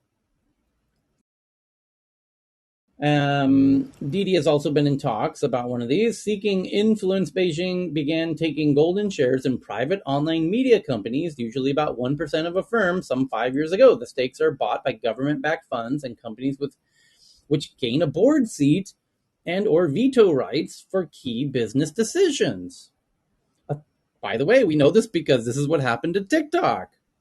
Authorities are now also keen to have some control over vast troves of data owned by certain companies, the sources said, adding that the data is seen as a national asset at risk of attack or misuse. Oh, they're worried about other countries attacking and misinforming their citizens? Is that what's happening? Is that what they're afraid of? I wonder why they're afraid of that.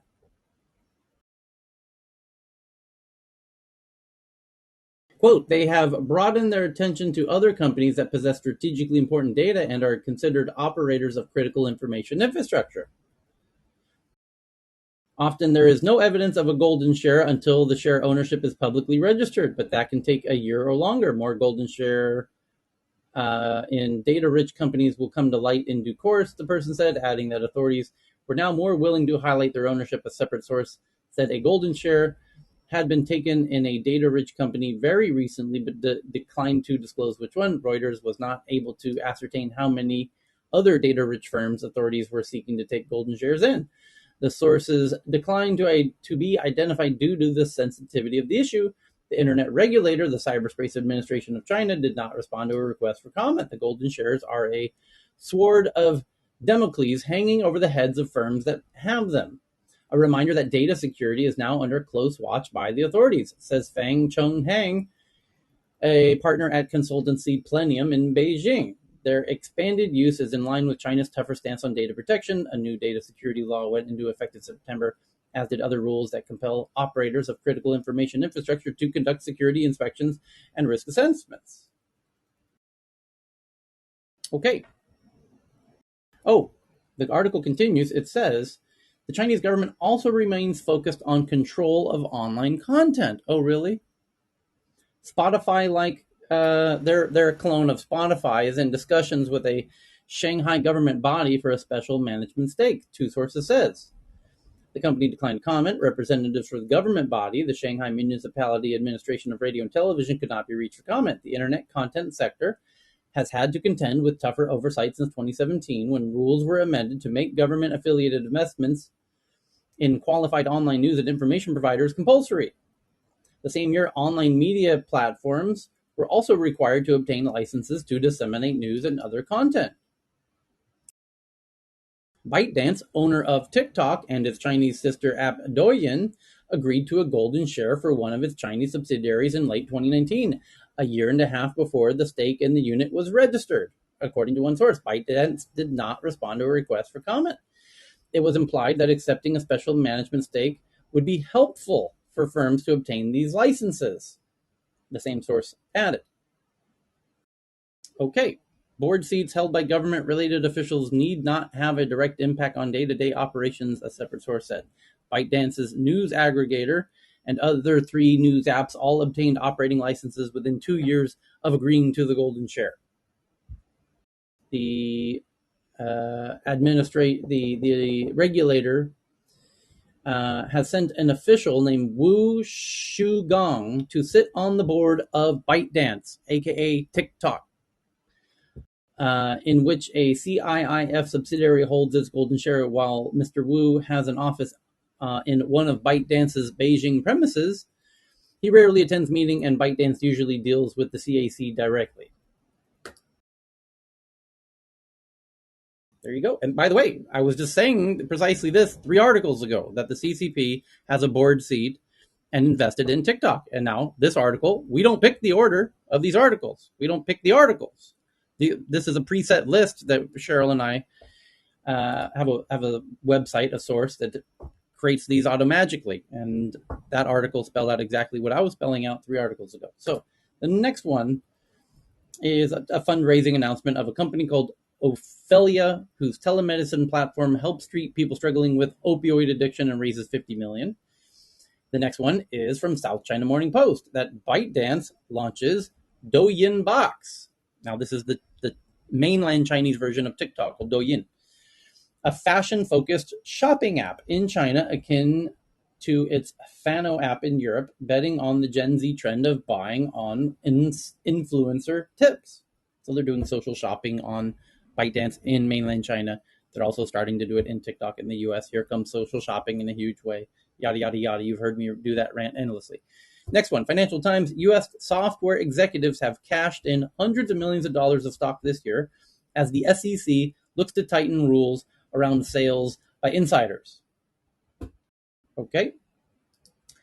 And a Singaporean-based music creation platform called Band Lab, letting artists collaborate and engage with fans, raises $53 million. Facebook bans 7 surveillance for hire groups. including Cytrox, for removing over 1,500 Facebook and Instagram accounts and alerting 50,000 users who were targeted. And that covers the big boring articles that we covered today. And then we've got the tweets that everyone's been sharing. Did anyone have a particularly hot tweet that they want to make sure that we get into today? Well, Tyler, I have one that I'm sure you'll be interested in because, first of all, it involves Santa Monica and involves technology. And I think I know where you're going. This would be the autonomous pilot. Yes, Yes. yes. You want to do that? You We have did it? it. We did it yesterday, but let's do it Oh, again. you did it yesterday? Okay, never mind. Go ahead. No, you did it yesterday, right? So I don't need to. No, there's a company called Motional. It's a driverless technology company. Is partnering with Uber to launch an autonomous delivery pilot project in Santa Monica. So basically, it's going to be Uber Eats, but delivered by an autonomous vehicle. So no drivers. So one less gig economy job. For people. I'm stunned. I'm shocked. Whoever would have predicted such a thing? So I've been ranting endlessly that this is coming not slowly. There's a ridiculous amount of money going into exactly these things to fully autonomize all of the deliveries from the manufacturer to the distribution, from the distribution to the inner city, from the inner city to your door, all and the robots inside of each of those facilities. And by the way, for people who don't know Santa Monica, it's a good area to try it because basically it's pretty gridlock, grid-like. It's kind of simple to get around, and the streets are generally not like crowded like Manhattan. So it's probably a good place to try it. Yep. Yep. Hi, Ken. Hi, Tyler. My name is Gregory. I actually used to work for corporate Uber, and I, based off of the data and the experiences that took place in Ohio, I'm not certain if they'll have that type of success because it it's very challenging because humans are still unpredictable regardless of the vehicle being mindful. True that. It's incredibly challenging. Tyler, I Yes. pinned one also from the source from Reuters, just on top of the Twitter space. I DM to you too. It's regarding how Amazon bent over backwards to sell Kindle and cloud services in China, including promoting Xi's books as bestsellers Well, that was and nice. censoring reviews. Yeah, it says Reuters reporting on how Amazon bent over backwards to sell Kindles and cloud services in China, including promoting, Xi Jinping's books as bestsellers, censoring reviews of propaganda films, and providing a dissident's IP addresses to the authorities. Yeah, if you want to do business in China, you have to do everything they say. You know that before you get into it. And that's why a lot of the American tech companies have gotten out. It's just a very uncomfortable situation to be in morally, ethically. So, a negative review of Xi's book prompted the demand. Oh, here we go. Amazon was marketing a collection of President Xi Jinping's speeches and writings on its Chinese website about 2 years ago when Beijing delivered an edict. According to two people familiar with the incident, the American e-commerce giant must stop allowing any customer ratings and reviews in China. A negative review of Xi's book prompted the demand, one of the people said. I think the issue was anything under 5 stars, the highest rating in Amazon's 5-point system, said another person. Ratings and reviews are a crucial part of Amazon's e-commerce business, a major way of engaging shoppers, but Amazon complied, the two people said. Currently, on its Chinese site, Amazon.cn, the government published book has no customer reviews or any ratings, and the comments section is disabled. Amazon's compliance with the Chinese government edict, which has not been reported before, is part of a deeper decade-long effort by the company to win favor in Beijing to protect and grow its business in one of the world's largest marketplaces. An internal 2018 Amazon briefing document that describes the company's China business lays out a number of core issues the Seattle-based giant has faced in the country. Among them, ideological control and propaganda is the core of the toolkit for the Communist Party to achieve and maintain its success, the document notes. We are not making judgment on whether it is right or wrong.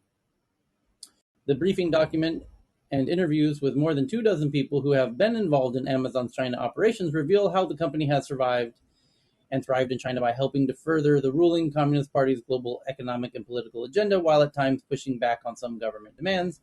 In a core element of its strategy, the internal document and interviews show Amazon partnered with an arm of the Chinese propaganda apparatus to create a selling portal on the company's US site, Amazon.com, a project that came to be known as China Books. The venture, which eventually offered more than 90,000 publications for sale, hasn't generated significant revenue, but the document shows that it was seen by Amazon as crucial to winning support in China as the company grew its Kindle electronic book device, cloud and computing, and e-commerce businesses. The books include many apolitical titles, such as Chinese language textbooks, cookbooks, and children's bedtime stories. But they also include titles that amplify the Communist Party's official line. One book extols life in Xinjiang province, where the United Nations experts have said China interned 1 million ethnic Uyghurs in a network of camps. The book, titled Incredible Xinjiang, Stories of Passion and Heritage, discusses an online comedy show situated in the region. The book quotes an actor who plays a Uyghur country bumpkin saying that ethnicity is not a problem there. That echoes the position of Beijing, which has denied mistreating minority groups. Some books portray China's battle against the COVID-19 pandemic, which began in the Chinese city of Wuhan, in heroic terms. One is titled, quote, Stories of Courage and Determination, Wuhan in Coronavirus Lockdown. Another begins with commentary from Xi himself. Quote, Our success to date has once again demonstrated the strengths of the CPC, the Communist Party of China, leadership, and Chinese socialism. Okay, well, that's not newsworthy at all to anyone who's ever spent any time there. So It's much cheaper than Apple's 5-year I was thinking the 270. same. Yeah, Apple decided to take a different approach and offered to pay $275 billion with a B. So, Dr. Donish, what you have one that you wanted to discuss? Yeah, it's an interesting one. I think it may have come up yesterday since it was announced yesterday, but Oracle is buying it has is in talks to buy Cerner. And for people that don't know, Oracle is not traditionally known to be to be really big in the healthcare business. But recently, Oracle actually entered a strategic alliance with Microsoft. And this story about Oracle buying Cerner has less to do with Oracle and more to do with Microsoft. And so Oracle is going to now, if for people that don't also know, that the head of Google Health, when they disbanded Google Health, left Google to take over this really old school, not super liked medical record company. So, you know, when you're supposed to be talking to your doctor in the office and they're actually looking away from you and typing, it's because of companies like Cerner. That's how I think about it. And those are the medical record companies that have been the where all your medical information is actually being entered. It's now being acquired by Oracle, which just entered a strategic alliance on data sharing and infrastructure sharing with Microsoft a few months ago. And if you have been keeping track, Microsoft just was the largest investor in that one company that you may have heard me ranting about on Tech News Around the World that is actually selling patient data from the health systems, Truvada, without really informed consent from patients. So what we're seeing, and what I really wanted to, Tyler, it kind of goes back to what you're seeing with governments, but you're also seeing with the tech companies, is around, you know, Microsoft has clearly made a decision that they want to own all of the healthcare data that they can. And it's a fascinating move. I've got to tell you, it's the largest M&A from Oracle ever. And I feel like it's been buried under a lot of other news, but it's definitely been the biggest news in healthcare. Okay, thank you for that. Doctor, what does Oracle want to do with Cerner exactly that it's not doing today? Like, what's the big play The big exactly? play.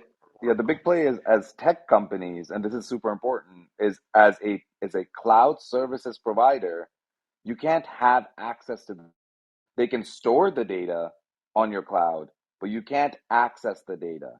So by buying Cerner, now they can access the actual data, package it, and based on their strategic alliance, even de-identify it and uh, add it to the list of, again, Truvada was quote unquote de-identified medical data. Now, Cerner, and again, this is not a hate on Cerner per se, but maybe some could call it that. Cerner is just not a mature enough company to be able to take all of the medical record data that they have, de-identify it, and then actually monetize it. So the real play here for Oracle is they're going to take your data. If your doctor happens to use Cerner, which John can correct me, but I think they're the second largest medical record company in the world. And so after Epic. And so Cerner represents a significant portion of our medical records in the US and around the world, actually. And so you can take that data, package it, monetize it as Oracle, and sell it to Microsoft, just like Truvada is selling that data to Microsoft. So the real play here for Oracle is that they have the organizational maturity to be able to identify, package, and sell your data. Again, nobody asked us. I don't know about you guys, but no doctor's ever said, you know what, I'm going to pay you for your data. But yet this is happening behind closed doors, and I've never been a huge proponent of this approach, but it is definitely something that there's gonna be a reckoning that's coming. Pardon me, Wait, Dr. Danish. May I ask you a question? well, yeah, and I want to kind of go after whoever said that.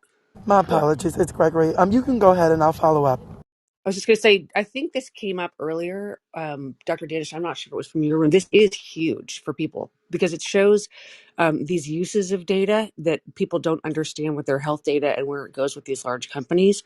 And I actually thought there was another cloud provider involved, but this data can now, people do not understand where their health data is going and how it's being used. So even though it's anonymized and aggregated, again, it's still data about people and about health, right? So when you think you have all these HIPAA protections, you aren't following or understanding what that means and how that protects you and doesn't protect you, and how these companies are using your data. And Dr. Danish gave a really good example. I think there's another one though. I think there's a similarly Yeah, large. Truvada. The one you're thinking about Yeah. is the other one, Truvada, which is where the providers, your actual doctors and health insurance, and again, it's never the physician that's actually seeing you.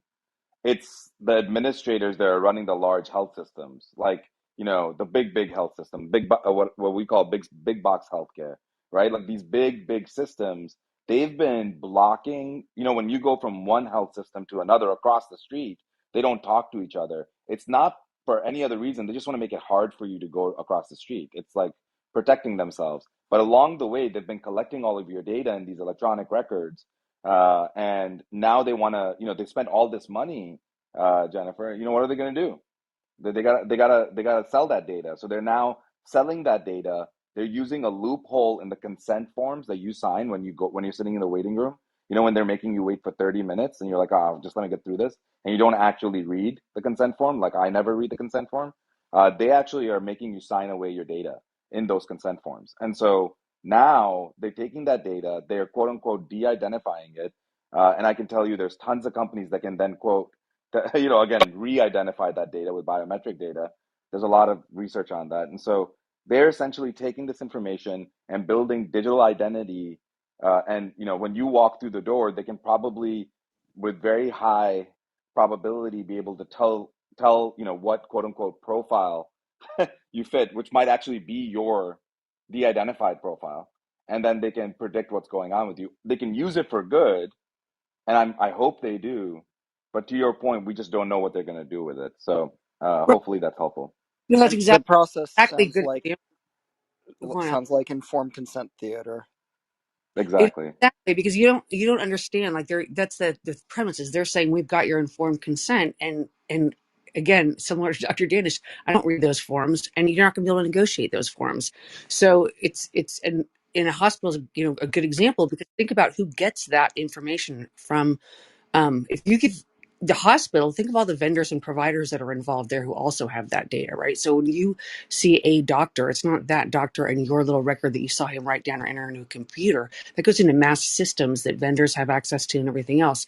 Now it's being aggregated and it can always be de-identified. That's been a problem for a long time. People think you can anonymize data. You can always de-anonymize it, and that's as Dr. Danish said, can be used. It's a challenge because a lot of legal regulations apply if it can be de-anonymized. And so in my world, it's like it can always be de-anonymized. So now this is going to apply to us, and now we have to jump through some more hoops. But as you said, you can now aggregate it, which is the other thing they can do because they have access to that data, and they can aggregate that across with other data pools that they have access to, and create profiles and pools, and use that either, as you're saying, Dr. Danish, for good or for not good, because a lot of this stuff ends up impacting us. So I'm actually very curious because Dr. Danish, Oracle also has a huge digital marketing aspect now. So I'm trying to figure out like because for a lot of people that don't know, Uber and Lyft both have partnerships with Epic for their for Uber Health specifically. They can now help when like let's say you have an aging parent. And that aging parent may need to go to the doctor's office, but you have work or other obligations. Uber Health has a driver that is certified with certain licenses and parameters to deal with aging or ill patients to pick them up and drop them off by way of scheduling through the electronic medical record by way of Epic. But what I'm really curious, Dr. Danish, is how do you think this is going to coincide if Oracle, who's now deeply invested in digital marketing, SaaS, all of that jazz, consumer insights, what do you think they're going to do with this? Like, how do you I think they're don't, going to I, position? I don't think they're buying it for the marketing part. I think they're buying it for the cloud services because they're buying the oldest, most staid, medical Yeah. record, and I think that they're just interested in the fact that it's another enterprise company going through a digital transformation. So So Well, I see, think Francine, one thing. and I think that that's a fair point. But the only reason why I ask that, and for those that don't know, I currently work for one of the leading providers of big data, predictive analytics, and forward-looking insights, specifically in the CPG and OTC space. And I can't ignore that. Like these are customer profiles that I can sell to CPG groups. Exactly. So I will, Francine, I think on the surface, that is the story that's being sold. But when you start looking beneath the surface, uh, you start realizing, as I was mentioning earlier, Francine, I don't know if you missed it, but that Oracle recently announced a partnership with Microsoft, and Microsoft recently invested in Truvada, where they literally packaged. Truvada was a company that was formed that is taking your health data from all the different big health systems, packaging it and selling it to big data companies like Microsoft. And Microsoft is now the largest single corporate investor in Truvada. And then they had a partnership with Oracle. And to give, again, this is a really important aspect of it, not only is Oracle buying Cerner, they're buying them for 50%. Again, Francine's right. It is the old, like super stale medical record system. They're buying it for 50%, or $1.50 for every dollar that it's actually worth today. There is something bigger than just getting the enterprise cloud account. It I don't is know because about package. oh I no, work for because I, I I remember when Oracle destroyed its data marketing because of GDPR.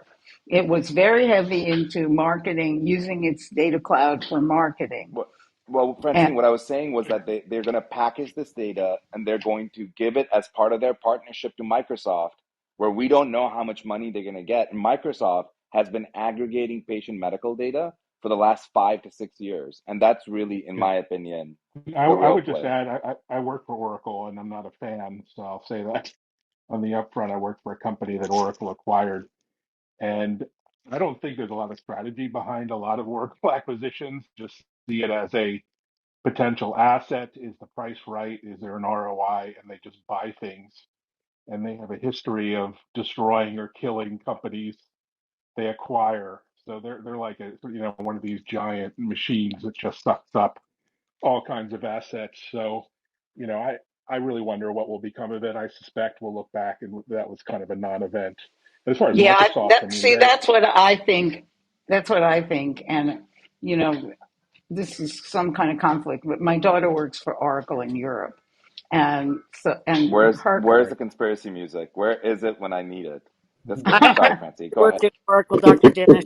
I would drive to work. I felt like I was driving to Oz into like the evil empire. and and it is, and and Larry is going to live forever, Yeah, if I and could, that's it.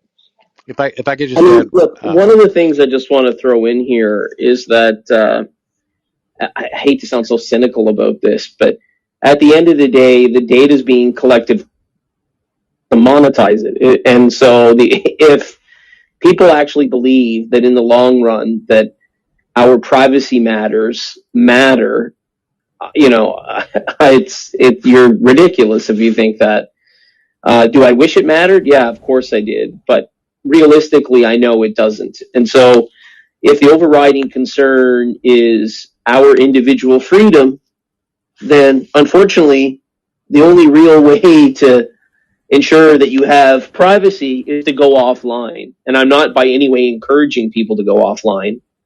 I'm just pointing out I will. that Hard to go offline when you're in the that's hospital in the the ICU. situation we're in now in the year 2021 going into 2022. Yeah, but it's hard to go could I just add? offline when you're in the hospital or in the ICU and your doctor is using a medical record. I'm just being, it's great to speak in theory, but practically, when you're in the hospital or when you are, in the emergency room, uh, the last thing you're thinking about is your privacy and your freedom. And so I think, this is a little bit different because healthcare is an inelastic good. You don't actually get to choose most of the time. I believe Jennifer was mentioning, like, when you want to see a doctor, you don't get to choose which medical record system they're in, whether that data is being shared with Microsoft or Oracle. None of that. So I think this is a very different situation than the Facebooks and others, where, to be honest, like sometimes it might feel like social media is a utility, but healthcare is truly a utility. So I just wanted to clarify the difference here. you don't think that Yeah, they're just trying to get into the healthcare vertical further because Amazon and Google are already in it. If They, they they, if that's what they wanted to do, they wouldn't have done that partnership with Microsoft to do that data share.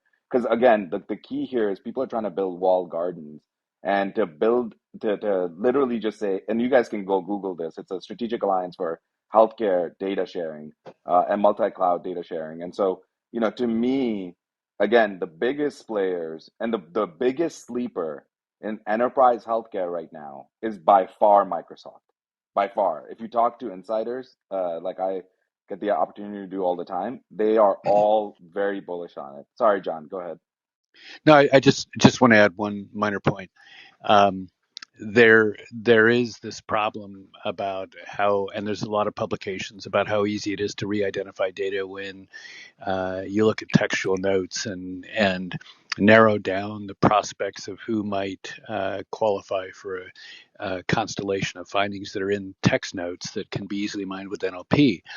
The emergence of distributed ledger technology in combination with homomorphic encryption offers a strong potential of being able to strike that happy balance. We would all love to advance the rate of medical discovery, which having a huge, effectively de-identified database that cannot be easily re-identified. There's no such thing as absolute prevention of de-identification. But if the distributed ledger technology in combination with homomorphic encryption or something resembling multi-factor authentication for access to the data is implemented by Microsoft, they could potentially overcome two of the outstanding issues with homomorphic encryption. One is you have to have a common data representation schema at the source of the data. So Cerner would be a large set of data that is relatively conformant with a database schema and a data schema.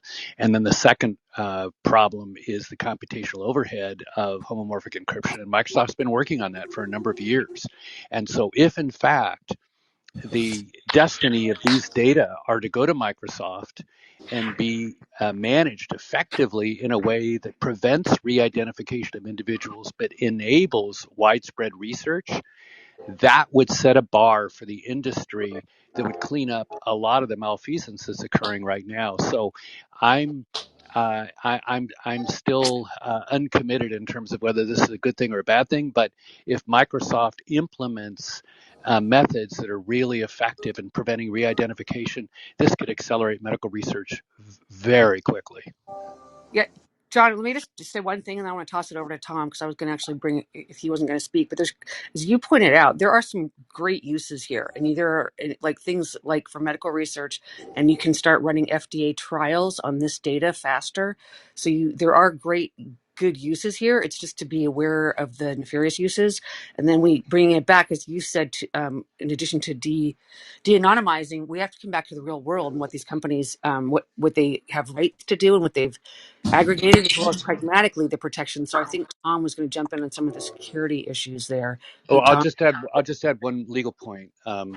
This thesis was tested with the University of Illinois versus a patient at the University of Illinois who sued University of Illinois and Google for um, the um, provision of his personal health record, quote, de-identified according in compliance with HIPAA.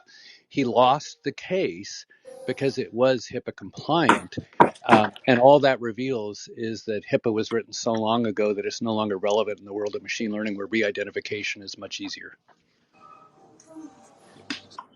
hey Tom, did you want to jump in on the security issues? Yeah,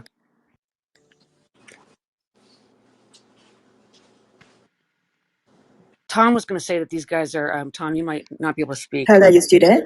Yep. Hello, is some of this Tom? If you can talk, can you speak? Yeah, I can't talk on that. Okay, it's just as you guys are pointing out. There's also issues, both as Don pointed out, the legal what I deal with this when I'm working between companies, which is the legal rights and restrictions between the parties. Like if you're between parties, I negotiated between LinkedIn and Microsoft, and we wanted to make sure I was on the LinkedIn side, and I wanted to make sure that despite having contracts in place limiting their use, that we could actually monitor Microsoft's use and shut down the APIs or throttle them if Microsoft exceeded its use, because it doesn't matter. It can take forever to say, hey, you breached a contract and now we want you, call them up and tell them to stop using it. That's not an effective method. So people have to be careful of real world uses. And here, these guys also, what security measures do they have in place? All of these companies that you're talking about, from the Cerner that Dr. Danish was describing as not being the best, mature company in handling data. It's likely that they're also not. Um, that includes security, right, and hands-on data and vendors and everything else. So there's both what rights you are traveling here and under what laws, and then also just pragmatically who has access to what. Okay. Shall we get into the next tweet? This one from Pat, which says from the Wall Street Journal that Jack Dorsey and the unlikely revolutionaries who want to reboot the internet. Jack Dorsey and other members of the tech elite are banding together to bring the web back to its idealist origins. There you have that one. Thank you for that. The next one is Jasmine and Amay and others found the announcement from Shopify that Shopify now allows for selling NFTs on Shopify. You can mint, list, and sell your own branded NFTs with Shopify and Shopify payments right from your own store. That's good to know. And then the next one is from, I forget who sent it in, but it's from The Guardian. And it says that the metaverse is just a new venue for the age-old problem of sexual harassment. Although, obviously, there's a twist, because you can be any gender you want in the metaverse. So, misogyny is in Facebook's DNA, and little seems to have changed over the years. Metaverse has already become another place that is hostile to women. Well, uh, You it's can just. you can look however you want in the metaverse. Can Telemat. I just say? I'm Uh, sorry. Go ahead. Dr. Fran, I read news. They say Meta launched an investigation after a woman said she was groped by a stranger. I have no what why how can a user be groped in the metaverse? What kind? Can't be, you can't really be groped haptically, but someone can invade your space. There are a lot of controls in Meta to prevent that from happening. I don't know. I think this story is just to stir up stuff. Wait. Are you saying there? I don't understand the word grope. What kind of action is that? It would be reaching out with your hand controllers into somebody's physical, their avatar space. But that doesn't really. I mean, it's not really anything. If someone felt insulted by that, that's their perception for sure, but there's no real way to grope somebody in the metaverse. Hi, this is Elba. Sometimes it's Well, sorry. doing it that is the issue, but as someone that plays video games, let you know a lot of times the people posing as women characters are a lot of men. So Totally. want some comfort in that. That's usually what happens. There's a lot of men that are running around as women because they don't want to play as guys. Their excuse is that they don't want to be playing and they don't want to see a man's body all the time. So they play as women. So there's no Great. more reality of any kind. Right. But I would like to point towards absence of physical groping, yes, but No, the without haptics, psychological Aaron, how can you tell that you've been groped? okay, the psychological impacts are there. Uh, Totally psychological. I mean, I remember my first days in 2006 in Second Life. Somebody threw me off a platform and I cried, So, yeah, emotionally it can be real. But nobody's really being groped. There are, as a woman in virtual worlds and in gaming, yeah, we face different struggles, and men. I was just talking to a friend about that right now in Discord about how if you're not a man, you really can't understand what it is to be a woman and have your space invaded and have things said to you that are uncomfortable. It is just a different world for women. Done. May I say something? Hi, Thank you, this Dr. is. Fan. May I complete my point now without interruption? Thank you. Certainly, I'm Um, sorry. Appreciate it. Psychological impacts are really uh, grave and there, and the way female avatars or gamers are referred to, talked to, interrupted, or kind of, there is a certain way and demeanor that you're not treated equally, first of all, and the way that can impact your psychological well-being, because despite of like, if no matter how good you are, it doesn't matter, because a man's perspective or how a male avatar is taken seriously, nowhere the same. Plus, female to female interactions are different as well. So, psychological impacts can affect your physical health. So, it's really important to recognize that although it's metaverse and physically not there, but actually it affect people in real life, and they have been grave consequences. So, we need to establish certain guidelines for proper conduct and the way people kind of take that space as an open place for bullying or emotional manipulation. Hi, my name is Gregory, and I just really want to compliment you, Aram, because I think that you, and I hope I enunciated your name correctly. I agree with everything that you just stated. I think that a lot of people forget that for some individuals, this is their reality. Their ability, their gender expression, their political affiliation, the language, the class, their location, their sexual orientation, their appearance, nationality, race, fertility, gender identity, personality, age, culture, all of these intersections can exist in the metaverse. And you're like, well, it's just online. But what happens when, that is your reality, because in your day to day, you may not be able to, right? You may be disabled. You may not have the same proximity and privilege as someone who is body abled or someone who has capacity to exist in their day-to-day realities in a certain format. So I do agree that the mental health piece of a direct message or the way someone may have an online engagement could feel just as real and have the same psychological impact on someone.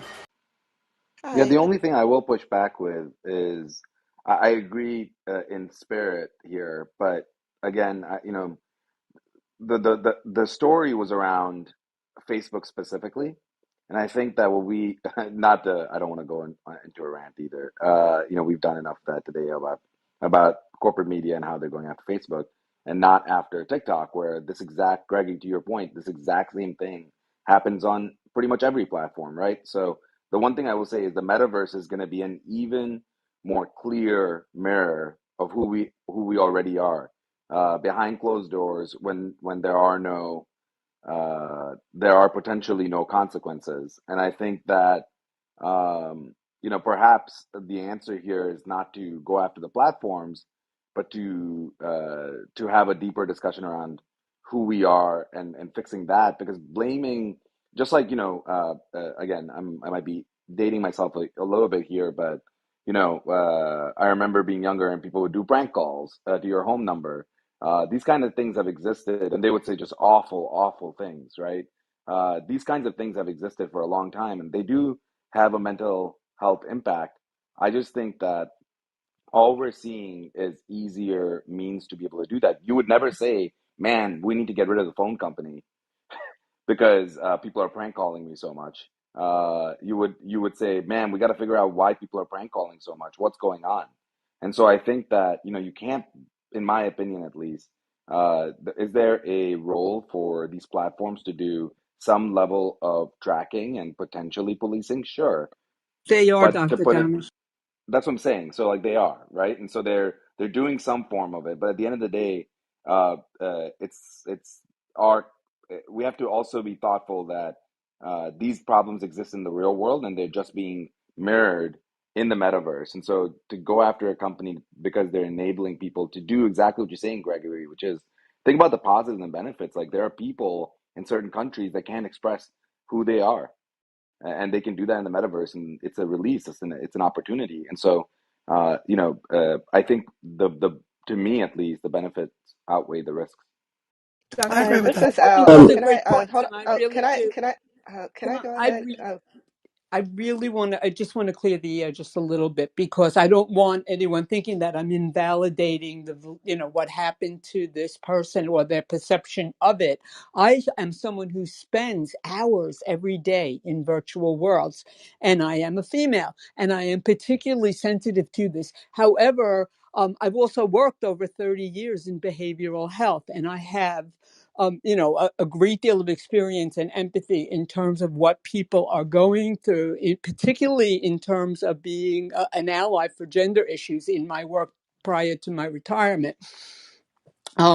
What I think what I wanted to say is basically what Dr. Danish said more succinctly, which is that you can't blame Meta for this. This is an issue that has to do with society, and I don't have answers for how we're going to fix that. All right, I'm done, and I'm sorry to anybody I interrupted.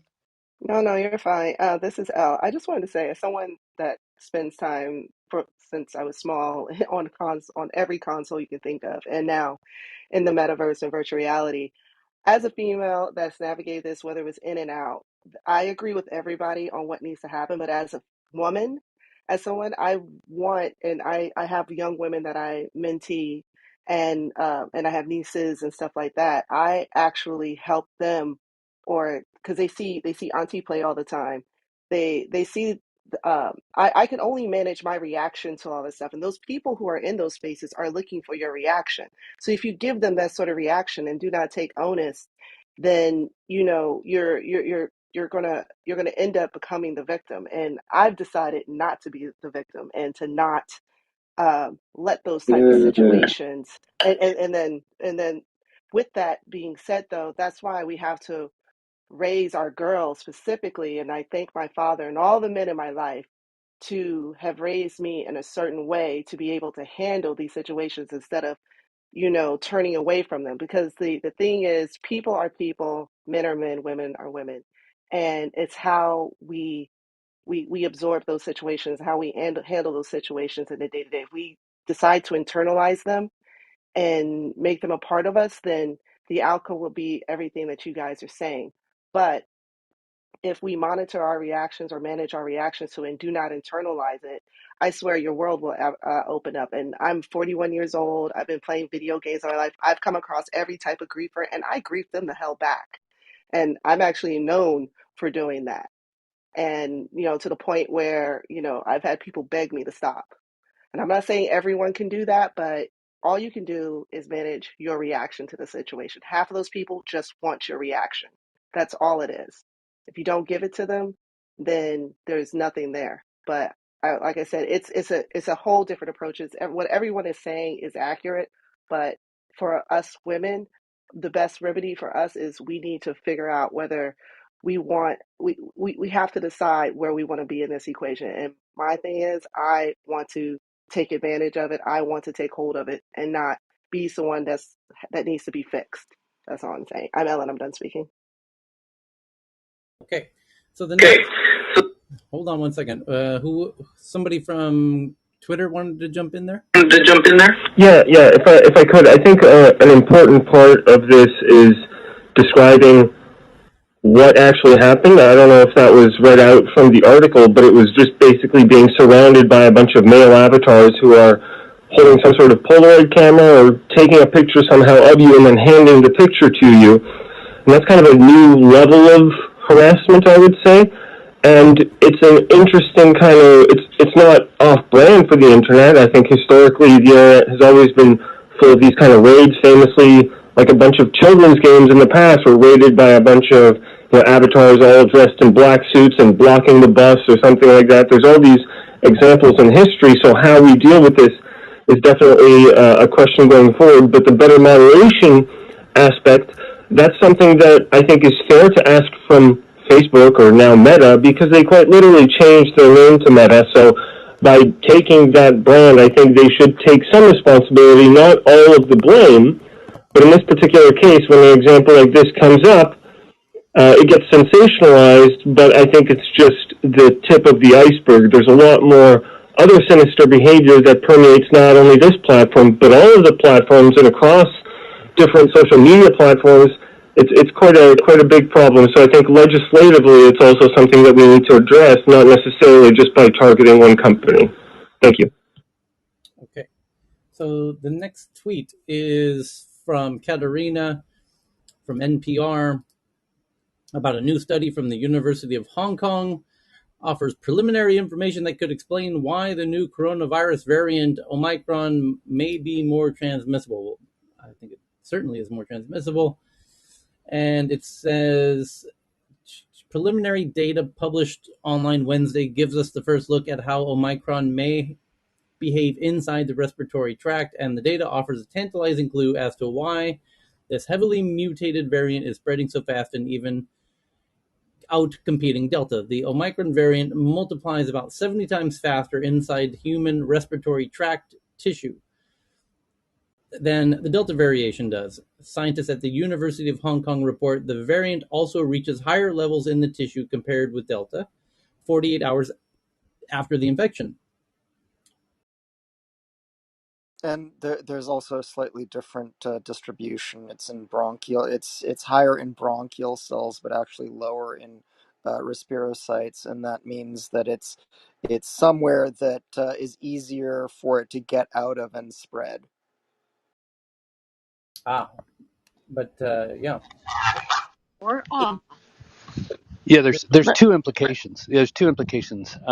One is that it's more transmissible because it replicates faster in the upper airway. The second is it might be, underscore all caps, might be less lethal because of the lesser infection of more functional lung cells as opposed to the airways themselves. So we don't know. It's still premature to define what its lethality is based on a whole bunch of unknowns. And this just is a very, I read the paper when it came out a couple of days ago, very, very interesting in terms of perhaps a divergence between contagiousness and pathogenicity, which we know for sure is more contagious, and it helps explain that.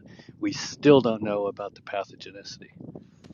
So Well, I've so been there following was the doctors in the UK who have been posting about it and seeing it, and they say exactly what John says, that it's really too early to tell about the lethality. But comparing it to South Africa, which is the only data that they have, they are saying it seems to be less lethal and fewer hospitalizations and function more like a common cold. Yeah, Tyler. the problem with the early data from South Africa is twofold. One, Omicron overtook Delta after Delta had immunized the vast majority of the population. So there's a high level of immunity. And the second confounding variable is that the African population is so much younger than most other countries. So those comorbidities of obesity, diabetes, hypertension, heart disease, lung disease, et cetera, et cetera, et cetera, are less prevalent in a younger population than they are in places like the UK and Denmark, which have both sounded the alarm about hospital overwhelm looming in a big, big way. So we still don't know. And what people need to realize is that the number of confounding variables in terms of changes in the virus, differences between countries in the host immunity, and emergence of new therapies like particularly the Pfizer antiviral drug that's very promising. The Merck one has kind of fallen by the wayside already, but Pfizer looks very promising. So we just don't know still. Tyler. so I co-sign all of that, but I do want to mention there was data out of South Africa yesterday about mortality, and interestingly, it appears that across all age groups, mortality is two-thirds lower, so it's one-third as much, which is encouraging. But the thing is, this stands to infect more than three times as many people. So the real question is, in populations where there is more immunity due to vaccines as opposed to prior infection, will that hold? And what will that look like? And also, we still, this is the other really important thing, we still don't know anything about long COVID either in the South Africa population or anywhere else. So morbidity is still the big other shoe that could drop. And the point is that when you risk something that spreads fast and can infect more people, even two-thirds reduction can still mean that twice as many people die. And the second order consequences of having a totally demoralized and overwhelmed physician, nursing, pharmacy staff in the hospitals around the world being, this could accelerate the great resignation in healthcare, and it could be very acute because the contagiousness is so fast with a doubling time of every 2 to 3 days in terms of number of cases that the peak surge in inpatient admissions could significantly exceed that of any prior peak. And in that circumstance, the biggest second order is, in addition to the hospital workers being overwhelmed and exhausted and resigning, it could be that people with non-COVID diseases who don't get access to the hospital now going on 2 years because of the COVID second order effects could be amplified very acutely for a couple of months here. So underestimating the second order effects, like long COVID, like the great resignation amongst healthcare workers, and like the deferral of other diseases, those three second order effects are each independently considerable, and public policy globally has failed to incorporate what Ellie just alluded to, is the unknowns around long COVID, which may in the long run be a greater cost to society than all of the hospitalizations and death we witnessed acutely. Well, And that and is another what Hey, the point. British Tyler. government seems to be very worried about right now.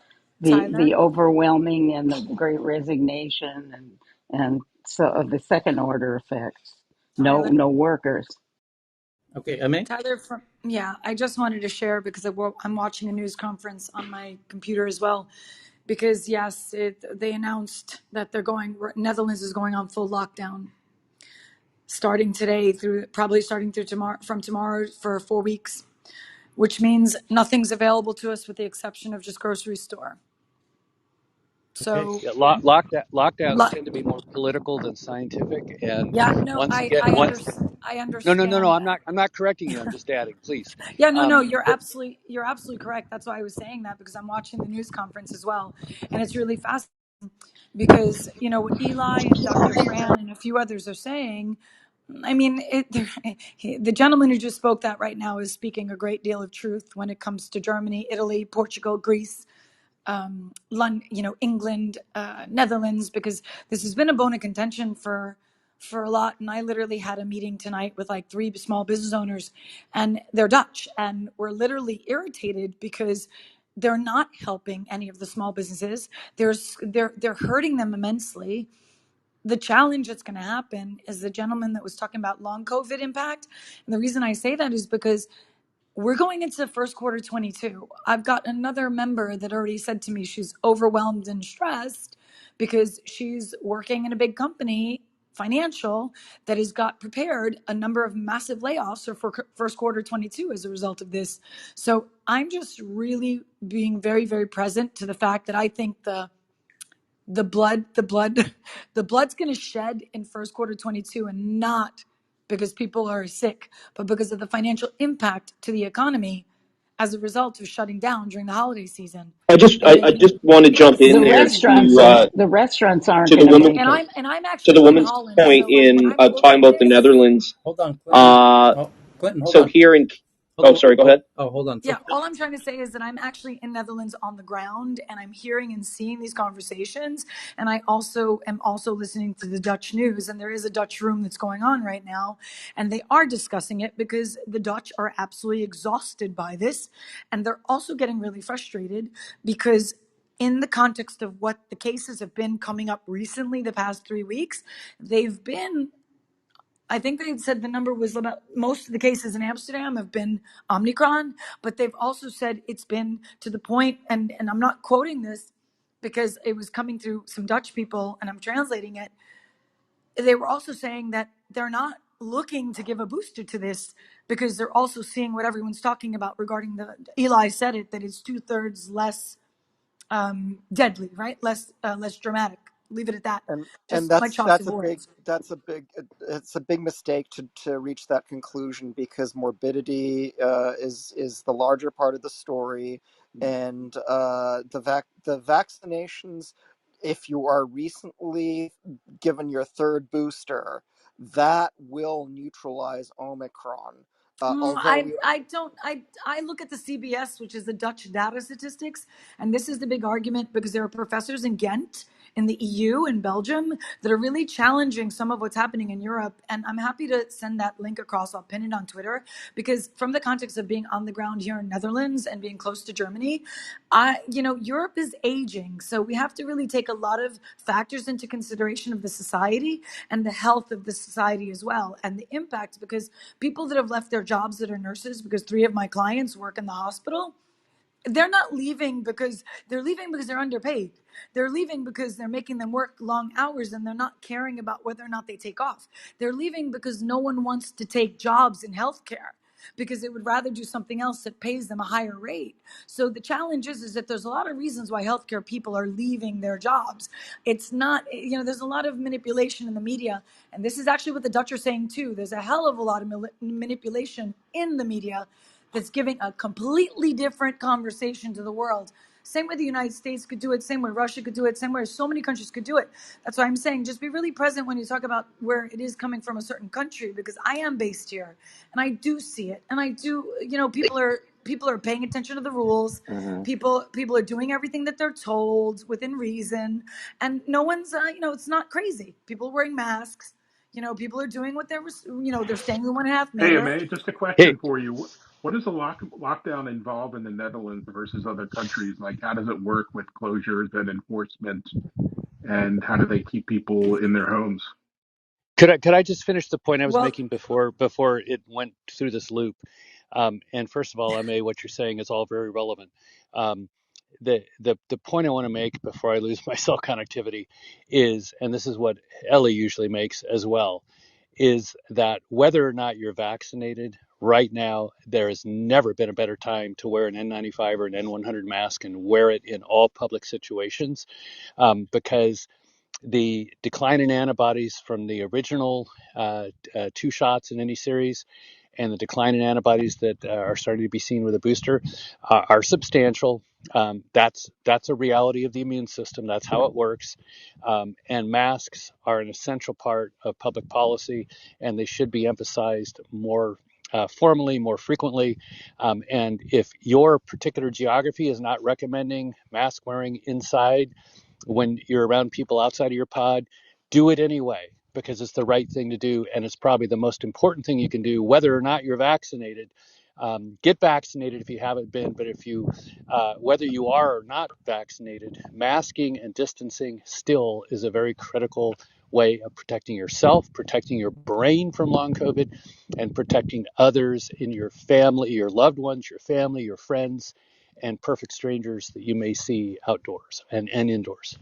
And the number one way of avoiding lockdowns would be universal high Masking. quality masking. Exactly.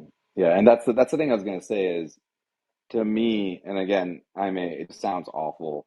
Lockdowns, the big question with lockdowns constantly is the juice going to be worth the squeeze? I mean, like, are lockdowns really a helpful measure in preventing? Because the case for lockdowns, and this is just, the case that has been made over and over, is about flattening the curve. Remember how we used to talk about flattening the curve? Well, it's largely because of the concern that people will start dying out in the streets from other things because the hospitals are going to be overwhelmed with COVID cases. And so it's sort of like, okay, what are the risks? What are the benefits? And I've got to say that, talking about universal masking is great, but universal masking is really hard to actually make a reality, and we haven't seen it yet. And it sounds like in Netherlands they are doing a good job of masking, but I mean, I was looking at the case curve right now. It looks pretty bad. But again, this is so the point that was being made earlier, I may, is that it's around the fact that yes, hospitalizations seem to be significantly reduced from early data with Omicron, right? So let's say that there are So 100 actually, people. hang on. Hold on. There was a Let me just graph finish my out of sentence, Eli. Eli, I just want to finish my sentence, please. So the point that I'm saying is that when I'm saying significantly reduced, I'm talking about the South African data, 0.17 percent, right? So we have that data from South Africa. The Imperial College data is conflicting to it, but I will also say that I don't like the denominator they use in that study. So, or in that early data. If you look through that, it seems to conflict the general population. So we can have that conversation separately. I don't want to confuse people. The data is decently clear that it's twice as transmissible or more, and that there is some early data that is encouraging. We still have to watch it. So disclaimer, disclaimer, disclaimer, so that I don't get cut off. So now the going back to the main point around. Sorry, go ahead, Eli. Why don't you No, finish? it was Clint. yeah, just Clinton has been waiting for a minute, and then we'll go to you, Ellie. Go ahead, Clinton.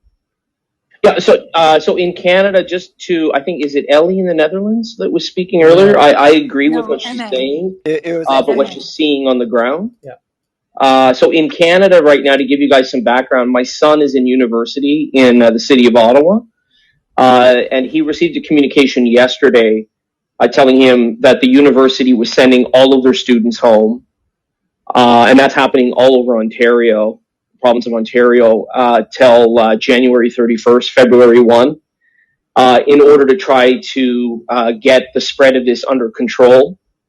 On a second note, and I know this is not going to be popular, but look, the reality is that there's a lot of political people, for whatever reason, they don't want to actually deal with this medical crisis.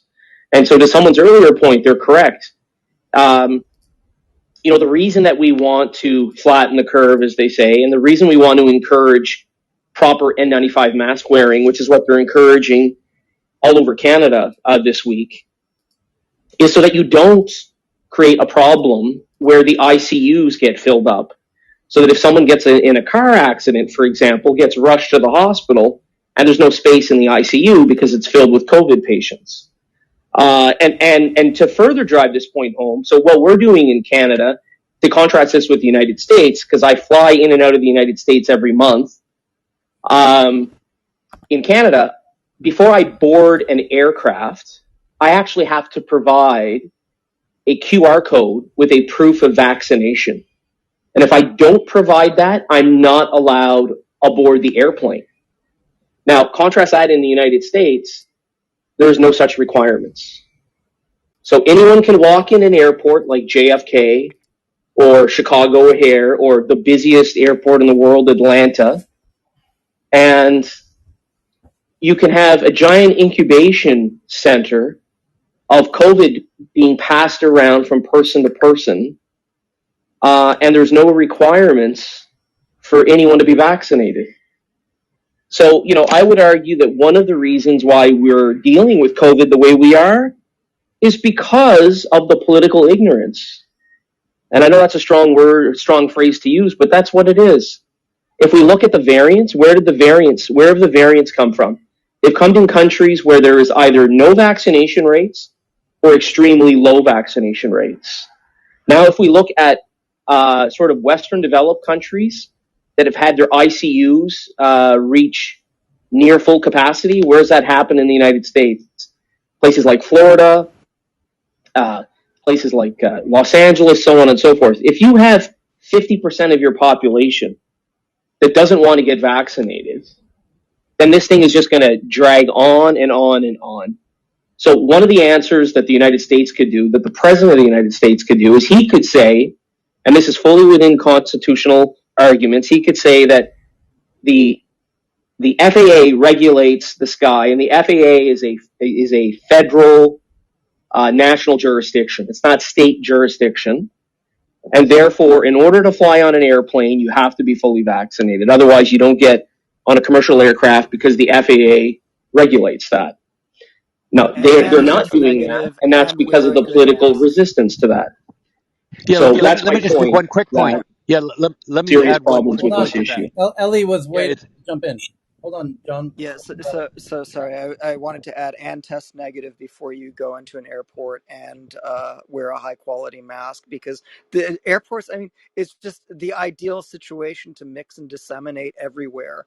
And it's kind of ridiculous. As soon as there were cases in New York and California, people shouldn't have been allowed to spread it to the rest, and Minnesota, people shouldn't have been allowed to spread it to the rest of the country. We would have a totally different picture. But what I wanted to go back to was, although the mortality is lower in South Africa, there was a graph of hospitalizations from 2 days ago, and they were headed straight up, and they by now they are probably close to exceeding hospitalizations as it was going to the peak of the Delta wave. And this is what is really scaring, Boris Johnson, the fact that their medical system is going to be overwhelmed soon if they don't take drastic measures. And we will be facing that in the United States in less than 2 weeks, probably, and in other and countries.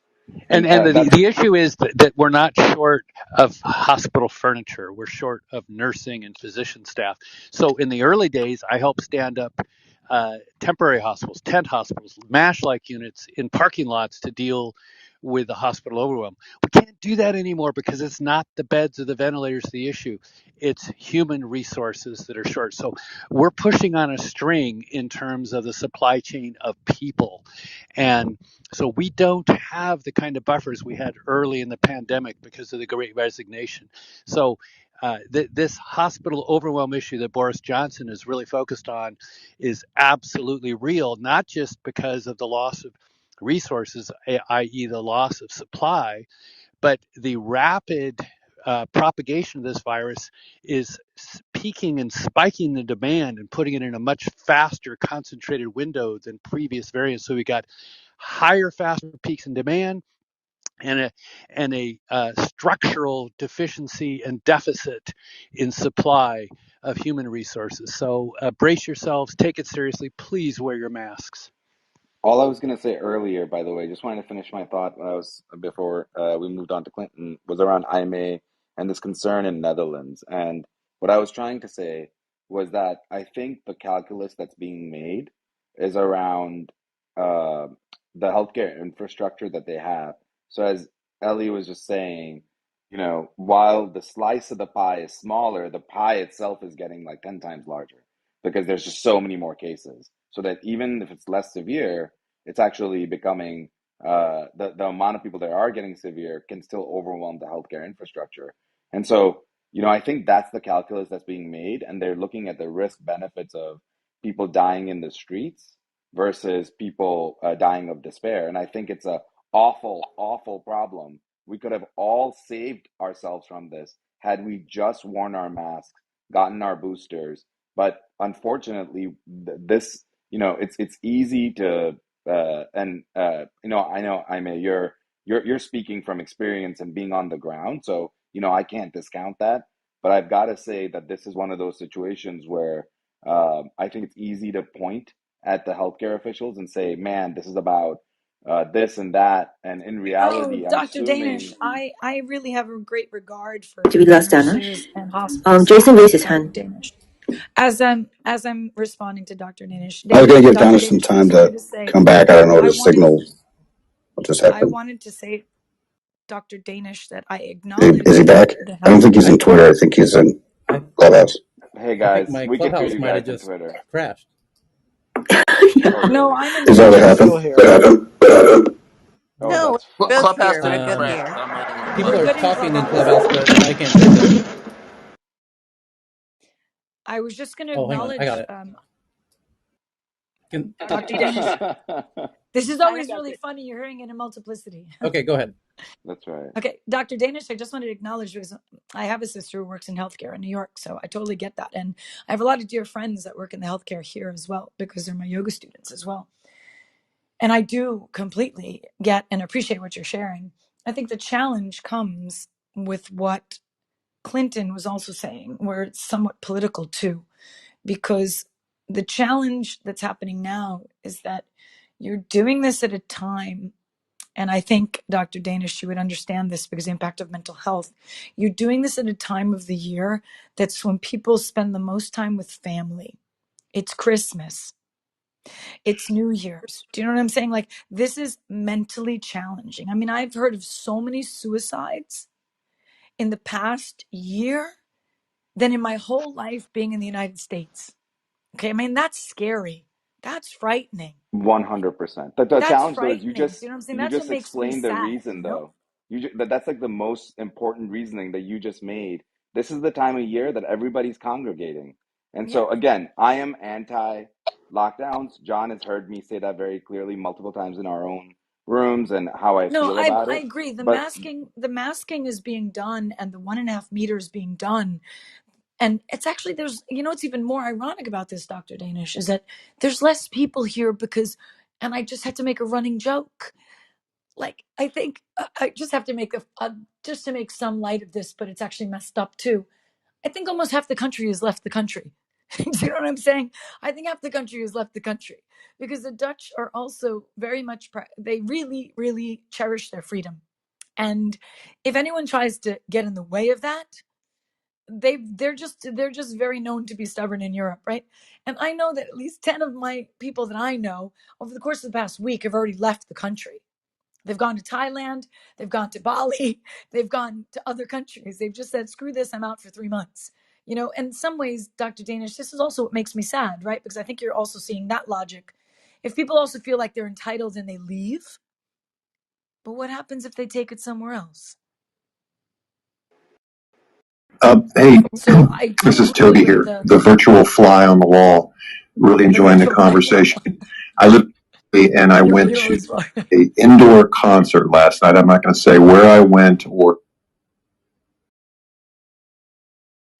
Toby, where'd you go? You had to have your mask on. But as soon as you walked through the door, masks were off. People are congregating. It was as if everybody was just out of touch with reality. I continued to wear my mask, but I'm sure it didn't do any good as people were on top of me. And I won't be going to any more indoor concerts anymore. That creeped me out. All right. Okay. I want Okay, is to. it okay? I want to get through. Is it okay if I say something Yeah. Go. real quick? Go ahead. Go ahead, real fast. Yeah. I think Tyler, I think Jason has been waiting. Okay. But So, go ahead, Mao. okay, all right. I'll just want to mention one quick thing, which is, all right. So, what I gathered from this conversation so far is that we have a resource problem, a human resource problem, not necessarily an equipment problem, um, and it's less deadly. However, the hospitalization rates are starting to skyrocket. If if hospitals are maximized, then people will start dying predominantly because they don't have the uh, support. But the primary support is oxygen. And I've been working on this thing for like 2 years, and and a bunch of doctors are like, "Yeah, this makes sense." So it's like get a bunch of plants, pop them up next to hospitals or in the hotels next to them, and then you don't have the overflow problem, and you don't have to lock down.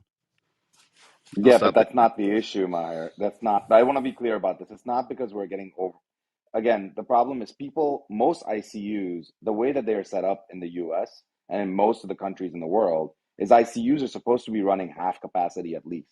And John used to run an ICU back in the day, so he can even tell you they're supposed to be, a certain percentage. So you don't want to overbuild ICUs because you need ward beds, like regular beds. And so the point is that they're supposed to be half full. It's not about the ventilators anymore. I think we have enough ventilators. It's not about COVID overuse.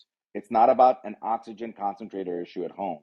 This is about people dying of heart attacks or appendicitis, things that Or if car accidents. or car accidents Yeah, or because the other things, and that beds. has nothing to do with oxygen. This No, is but the not beds about are that. Yeah, taken. The beds are taken, right, by a bunch of people yeah, sitting but in there on oxygen machines. You just sit there and you move the oxygen machines to a hotel next door, and the beds aren't overtaken, and then those people so can get their people are care. going to the And this is ICU what, just for some reason, yeah, all the AR doctors Meyer. say makes sense. Like, so I don't understand. Like, okay, I mean, it's a basic function, you know. It's like the Meyer, it's because 75. we're starting them on.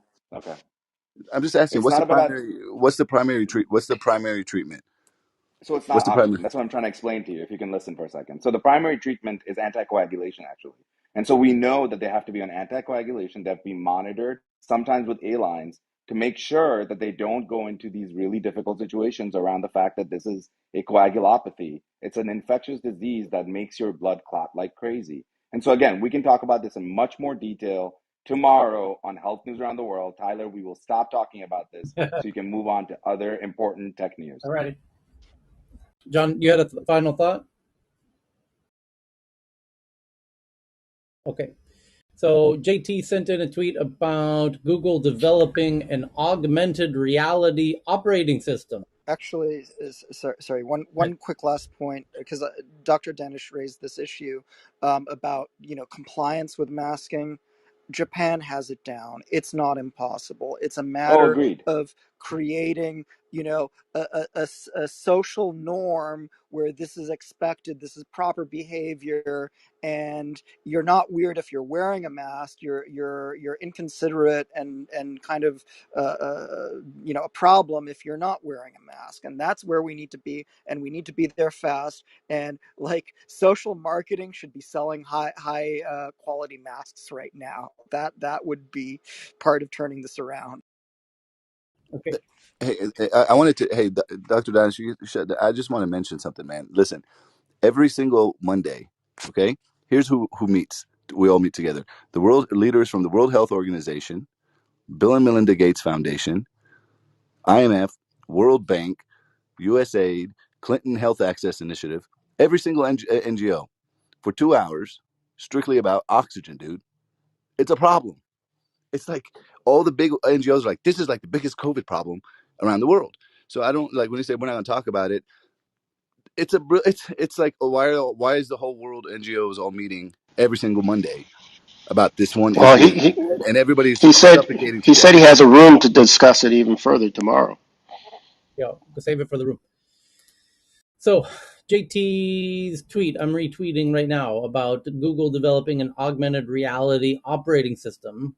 Just like your phone has an operating system and your computer or laptop has an operating system, now your augmented reality devices will have an operating system for innovative AR devices. And what's interesting about that last part is it implies, as I kind of predicted in a room we had a week ago, that Google's going to make devices, but more importantly, an operating system that will work with all devices who need it. And the same, which is why Android is, has 95% of global market share, because they allow their operating system to work with, Samsung and Xiaomi and all the hardware manufacturers who need an operating system. So Google's finally throwing their hat in the ring here in a formal way. And by saying that it will work with unspecified innovative AR devices, where Apple and Facebook presumably will make their own operating systems that will work with their own devices, that this gives Google, I believe, an interesting advantage looking at the history of how these things played out, where Windows won the desktop battle because they allowed Windows to work with all the hardware. Apple didn't. Android won because they allowed their operating system. And when we say win, I mean market share, not necessarily revenue. Apple makes a shit ton of revenue on the the minimal amount of market share that they have happens to be the most lucrative. So there's different. I just don't think anyone's going to be fooled twice with their Android strategy. I mean, they had a fantastic opportunity with Android. They won. Now they're just trying to copy the playbook they won the first time, and I don't see anyone falling for it. Okay. And also Really? the lack of specificity with this announcement, like the world needs another operating system, like it needs a hole in the head. We need a device that you can wear on your head without getting the sweats. So I'd like to see that more than just some nebulous OS. See, my Yeah, thought just to give a process little is bit more that information on this and some context. So we all know about Google Glass that had some backlash, and they were trying to go consumer with that, but ultimately pivot to enterprise and business. And then we learned about how, we know that Google has their AR core, and that's mainly for the mobile device. And from there, we haven't really heard about Google with respects to any wearable consumer glass. Just the only thing that we heard was the acquisition of a company called North, which was working on augmented reality glasses. And since then, it's been really quiet. And so now the timing is very interesting because we hear about Ray-Bans, we hear about spectacles, we hear about the leaks coming from Apple. And now Google seems to be wanting to revamp their AR wearable ambitions, and especially with something that we report here on Tech News Around the World, where they had sort of the smartwatch component, and being able to integrate now that with these AR glasses and the software that they're working on, it's something to be really paying attention to as we move forward, because they're if you look at the wording, they're looking to create an augmented reality operating software for a very innovative device. So this innovative device is definitely not a mobile cell phone by any means. It's definitely something along the lines of some wearable that you must be wearing, either for augmented reality, spectacles, or anything along that line. So just wanted to give some information around that. So we might see sort of a Yeah, second that's iteration. awesome. And now That's with awesome. the Yeah, consumer Google is perception phenomenal. of at least smart glasses not taking, a dramatic hit, at least from the Ray-Ban side, and sort of the demand for some form of wearable, especially with the entrance of Unreal in the past month, we're starting to really see now the market gaining a lot of competitors, and so Google's probably saying, "Hey, why not us? Why not give it a second try?" And so we're starting to see this unfold. Evan. Evan was Yeah, I was just going to say the timing of this news was very suspicious, given 2 weeks away from CES, yeah. and I just seemed to be like vaporware, more very uninteresting vaporware from Google. I'd love to see a device. Thanks. I think they. I mean, they didn't really do an Android device until relatively late. Well, I mean, no, their first flagship smartphone, which ran Google, was the Android was the reference design for the industry. Yeah. I mean, And same. so but it was a fantastic strategy. I just don't think all the other OEMs are going to fall for Google's owning the operating system this time, because they see what happened with Android that sucks all the value out Mhm. of the handset. So Yeah. we shall see. Yep. Be fun. So the next one is from Hassan, and it's an article from MIT Tech Review.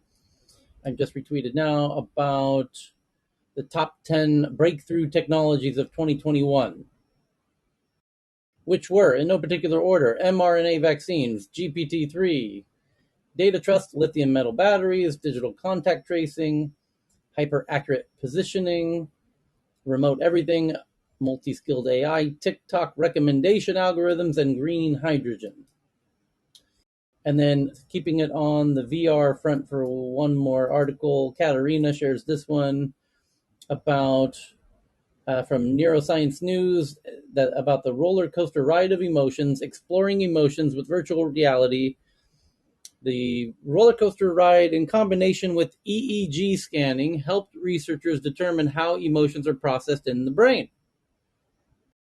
So they could, instead of, it's a little bit difficult to put an EEG, brain scanner on an actual roller coaster ride, but you could put the roller coaster ride in the headset and then put the person in the EEG machine, and then now you can scan the part of the brain that lights up during a roller coaster ride, or when you're being attacked, or all kinds of scenarios. So we can now get brain scans uh, during all types of scenarios due to VR. It's kind of an interesting idea. So actually, we had the discussion about groping in the metaverse. I think that like conveying the impact of that would be really facilitated by something like this, just to show it on a graph, what is actually happening by somebody experiencing that. Mm-hmm. At the Katerina also shared another article about a depression treatment that turns lives around in 5 days, a new neural remedy called Stanford neuromodulation therapy is being used to treat people struggling with mental illness with promising results. At the end of the first day, an unfamiliar calm settled over Emma. Even when her partner picked her up for the drive home, she stayed relaxed. I'm usually hysterical, she said. All the time I'm grabbing things and yelling. And now her life has changed due to this new neural um, remedy. Interesting. So I just tweeted that out for those who want to see that one. David Crace shares one that Barbados to become the first sovereign nation with an embassy in the metaverse.